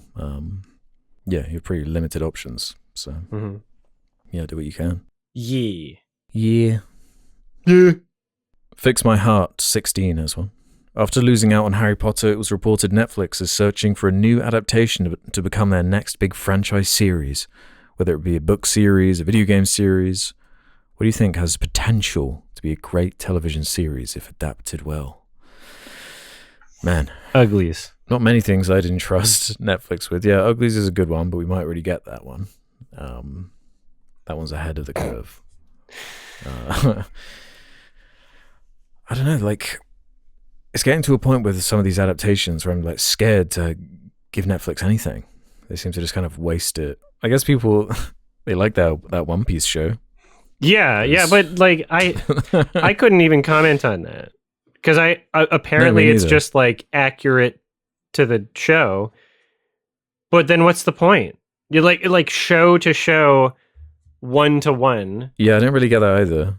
Like, the show's been going on for how many years now? It's got like a fucking... literally over 1,000 episodes. It's past 1,000 episodes. Literally 1,000. So the actors are going to be dead before they finish. If they're going to try to continue doing the whole thing. Yeah, there's no way. Right? Yeah, isn't he like... He's quite young, like, the main character. So he's going to be like this old-ass man by... like, season 3 or whatever. Yeah, and it's not like an Invincible situation where Kirkman can kind of like make tweaks and almost get like a second go at the same story, just in a different medium. It's like we've already got the show. Like here's an easy answer because it's already the most profitable franchise of all time. Pokemon. Adoy. Oh right, yeah. Revitalize Pokemon. Do only the original 151, just as a starting point, right? You're making shit. Make it for millennials, okay? Don't make it for babies. Make it for millennials. Which, I mean, it's going to be made for either way, but don't pretend you're making it for babies also. Yeah. Just be honest. Oh, yeah, I'm kind of surprised they haven't done something like that with Pokemon, but I'm so out of the loop with Pokemon at this point. I was into it in the early 2000s, like the first movie and, the first... What do you even call them? Phase or whatever? I can't even remember. Generations. Generation. That's it. Yeah. Yeah. Yeah, I don't know with that one. The only thing I could really think of with this was like, I want to see an adaptation of Disco Elysium. I feel like what makes it cool is it being a game, but I feel like you could, with the right writers or right creative force, it's got a really cool like art style. If you could translate that into some kind of animated form and maybe do like a mini series or something where like it's the same story but told in different ways, kind of like in the game, the exploring the choice aspect of it, the politics of it. Like I feel like you could do something with that, like you could do with a lot of these kind of properties that are kind of ruined once you try and make it as broad as possible, like this Harry Potter shit, which I'm still like seems so weird that they've made it at all.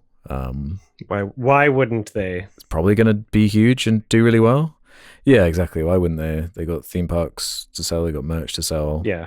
It's like straight to streaming. So like in the last 10 years in the UK, like Harry Potter shit is like really, it's like everywhere now in a way. Like there was a lot of it in like London, but now every like seaside town you go to and like every town just has like a Harry Potter shop. It's really weird. I'm like sick of it. That's odd, actually. Yeah, it's kind of like a last like big, I guess, super connected brand like that, of that kind of scale and size. Yeah, it's weird. They're already doing trailers for like the behind the scenes making of. Ugh. Like I saw like Sorry, trailers for a behind the scenes?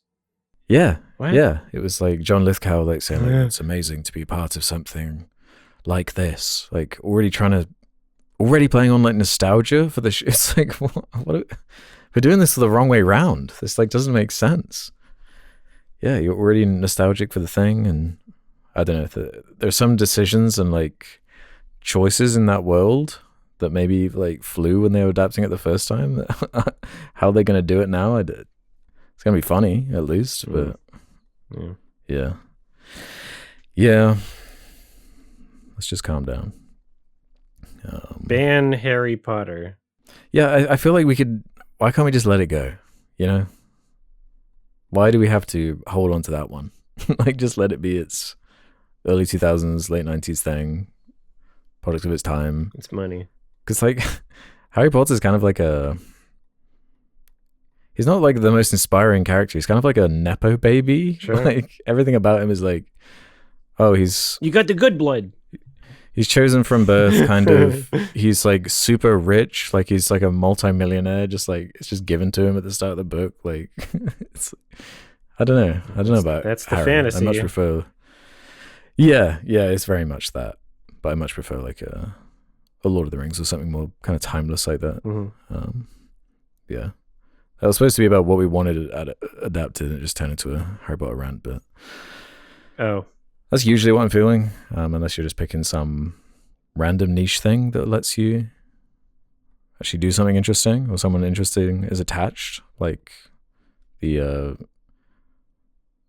trying Resident Evil again. I'd be curious if that works out. Like, there's something you could mine there. Like as a show? No, as a movie. Oh yeah. The weapons guy is. Yeah. I putting forgot. that together. Yeah, I wouldn't care otherwise, but Zach Greger like writing and directing that. It's like, okay, let's see what we can do with that. Yeah, there's nothing like really jumping out of me that's like, adapt me now. Yeah, Pokemon. How about you do a redo of fucking Death Note, right? How about you do a second take at that, Netflix? In live action, you mean? Sure, yeah. Whatever the fuck you want to do. Just don't do the Adam Wingard version. Yeah. Bloody sick of it. Got this one then, from Diligent Cake 6173.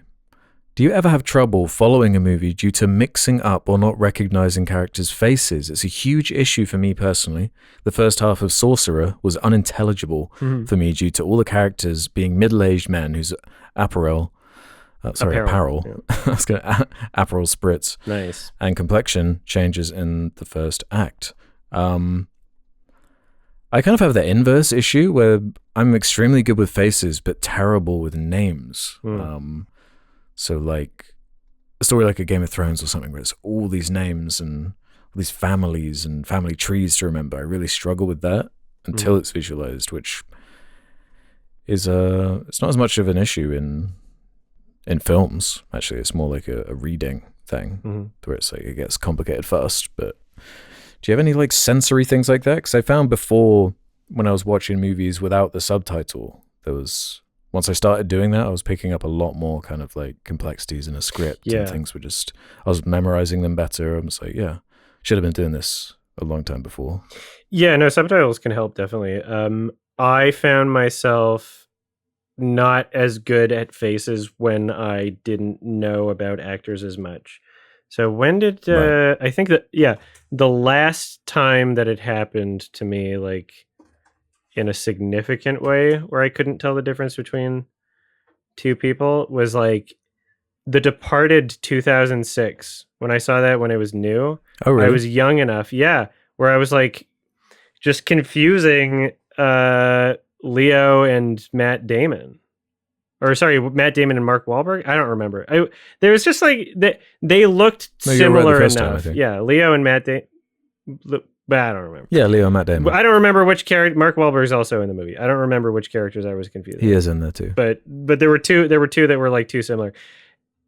And you know, like it's if they're big enough name actors, and I, pay way more attention to movies in the film industry now than when I was younger, that like a mistake like that is unlikely for me. But I have also noticed if, let's say, it's a movie like Saw 6 And you've just got like, oh, random side character who has big tits and is blonde and acts like an idiot, and there's not much character for her. Like, then then it can get a little bit confusing, and also the script is a mess and everything's a flashback, right?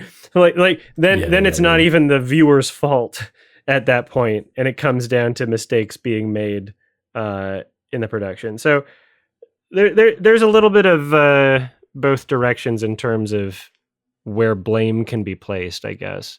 I think filmmakers should be aware enough to try and make characters more visually distinct if they can, as long as, you know, it complements the story and vision. Yeah, exactly. But yeah, it hasn't happened to me for a while, unless there's like a significant recent one that, Yeah, I do wonder if, like, especially the bigger and broader focus tested films, how much they account that sort of thing, like sensory issues and the way you're using sound and whatnot, and how much that restricts expression or whatnot. Because I know a lot of films have the like the flashing warnings for people for seizures and stuff like that, but there's obviously a whole range of audiovisual like processing things that people can have. Warning: we flash images of goatsy in this movie. Yeah, I thought that was weird in Goat when they started when the goat started goatseeing. That was pretty hardcore. A bit too far. Warning: there are clumsily disguised fetishes in this kid's movie. Yeah, wouldn't be the first time and won't be the last time, I'm guessing. Yeah, I just found it funny how like it's called Goat and it like fucking sucks. You're calling it the greatest of all time. Yeah, it sucks. That's kind of funny. Yeah, and him also sucked. That was originally going to be called Goat. Yeah, true. Oh yeah. Oh my god. It's just a cursed name, I guess. Yeah, I guess so. Should we do one more here? Sure. Wrap this one up. Right, let's end on this one from Die With You. Hey Sards, my question pertains to the idea of different film cuts, director's cuts, editor's cut, final cut, etc. What movie would you want to make your own cut of? What would you name that version? Either as an attempt at fixing a broken film with a good idea, or simply create a different version with a new perspective. My example would be for Cats. Yeah. And I'd put all the buttholes back in and call it the butthole cut. Nice. I've actually done this. Nice. I made a fan cut of Men in Black International. Oh. Just the porny scenes. Oh, obviously. Call it the porny cut. Oh no. So that's kind of my addition to this hall of cuts. Because like maybe I'd consider doing like, the obvious one to me is like The Hobbit, maybe. But that already exists. There's like 58 million Hobbit cuts. Yeah. I don't really feel like I could really add anything to that, unless I somehow had access to original files or whatever. Yeah. Have you ever delved into that? The fan cut, I've never watched a fan cut, whatever. but I've been aware of them, and I've been, I'll have that thought in my head for sure. Like, so for me, it was the Justice League and the Flash, like any movie that the DC Flash is in, but you like AI deep fake him with Nathan Fielder and give him the same voice as Nathan Fielder, and then it's a better movie. Then he's like way more tolerable, right? Yeah. There's also like, I think every film should have like a no special effects cut. I think that should be law. Yeah, that would actually be cool. Like that, you can actually learn a lot. Yeah, Call of the Wild, and it's just a guy pretending to be a dog. Yeah, like that'd be fun. I still need to watch. They did that with what's the new of the movie called? Oh my god, was it? Shit, this is like there tough. was Rise, it's not Dawn, Rise. And War was the third one, and then what's the fourth one? I've seen it and I'm like blanking. I do very much enjoy that you knew what I was talking about when I said of the. Oh, Kingdom. Okay. Kingdom of the Planet of the Apes. Yeah, So, like, yeah. clunky. They did a no special effects cut for that's on the Blu-ray, and I'll watch through that at some point. I am a little disappointed that in the cut, from what I saw as I skimmed through it, it was like no special effects above the finished product. So it's like, oh, you watch it as a comparison. No, I don't want the comparison. Right. I want only the green screen. Like, Just I'm gonna untouched. that's my fan cut of that, is I'm gonna crop out the actual movie and then watch it for the first time just the green screen. Yeah. That's my fan cut. I want the Uglies green screen cut, you know? Release the fucking Rob Tappert cut of the first Evil Dead, which is just the original movie. But I want to see him in the bushes. So many films would be improved by that version of the cut. What, the Rob Tappert cut or the green screen cut? Oh, no, the green screen cut. I think every movie should have Rob Tappert hiding in the bushes. Damn. All right, I guess it's your rec, right? I think we did it, yeah. Thanks for the questions, everybody. Yeah, thanks for the questions, everyone. But I don't know, now that Jake left, I was feeling more spiteful. You wanted his reaction. That's it. Yeah, he pussed out. It was more of a spiteful thing. So I don't feel like it has the same energy. So I'm going to switch up actually and do Oh my god. Wow, he subverted you. That was tactical. He cut out his own internet. Yeah, he like got me before I even had a chance. Like, it was going to be awful too. It was going to be like annoying and like but instead, yeah, I'm going to do Terrence Malick's 1978 film Days of Heaven. Okay, cool. I don't think I've seen that actually. So I guess we'll have to let him know. That's hilarious. Damn, I would. Whatever. It will come out. Strategically, he left. He didn't even know, and he 40 chest me. Now he's just gonna leave every time he thinks you're gonna. Yeah. You're reinforcing bad behavior. I didn't even tease it. You read my damn mind. No. Well, if you don't want to be spoiled for Days of Heaven, watch it before the next episode comes out, everybody listening at home. These episodes come out every 2 weeks. You can listen to them early by going to sardonicast.com. Sign up for premium. It's only a few bucks a month. Also, patreon.com/sardonicast. Same thing. And also, members, okay? You can just click the join underneath the YouTube video. You get to listen early. Also, there's going to be a Patreon and members and I guess website exclusive. I have to talk to the website person to figure out how I'm going to put that there. There was like another episode like 2 months ago or something where we started talking about the trailer for the drama, and I was like, no, now we can't even include this in the episode because people will know I don't want it to be spoiled, and then they'll spoil it. Oh, right. And so then I said I would hang on to that recording and release it later. So I guess that would be a good members exclusive thing. It's probably only a couple minutes. Maybe I'll just make like an extended cut of this episode and throw it at the end. So the members version is an extended That's funny. cut. And so members on YouTube, to get to the real members version, you don't click on the videos that says members, you go to the community tab because that's where it's ad free. Yeah. Okay. YouTube did this. It's not our fault. It's complicated. Listen to the other episodes. We give more explanations. Yeah. Okay. Certified Normie Masterpiece stickers. Okay. YMSmerch.com. Get them before they're gone. They might be gone. I don't know. Cool. All right. Days of Heaven. Who knows? Have a happy Have a happy day in heaven. Yeah. That's a good thing. That's like that sounds bad to say.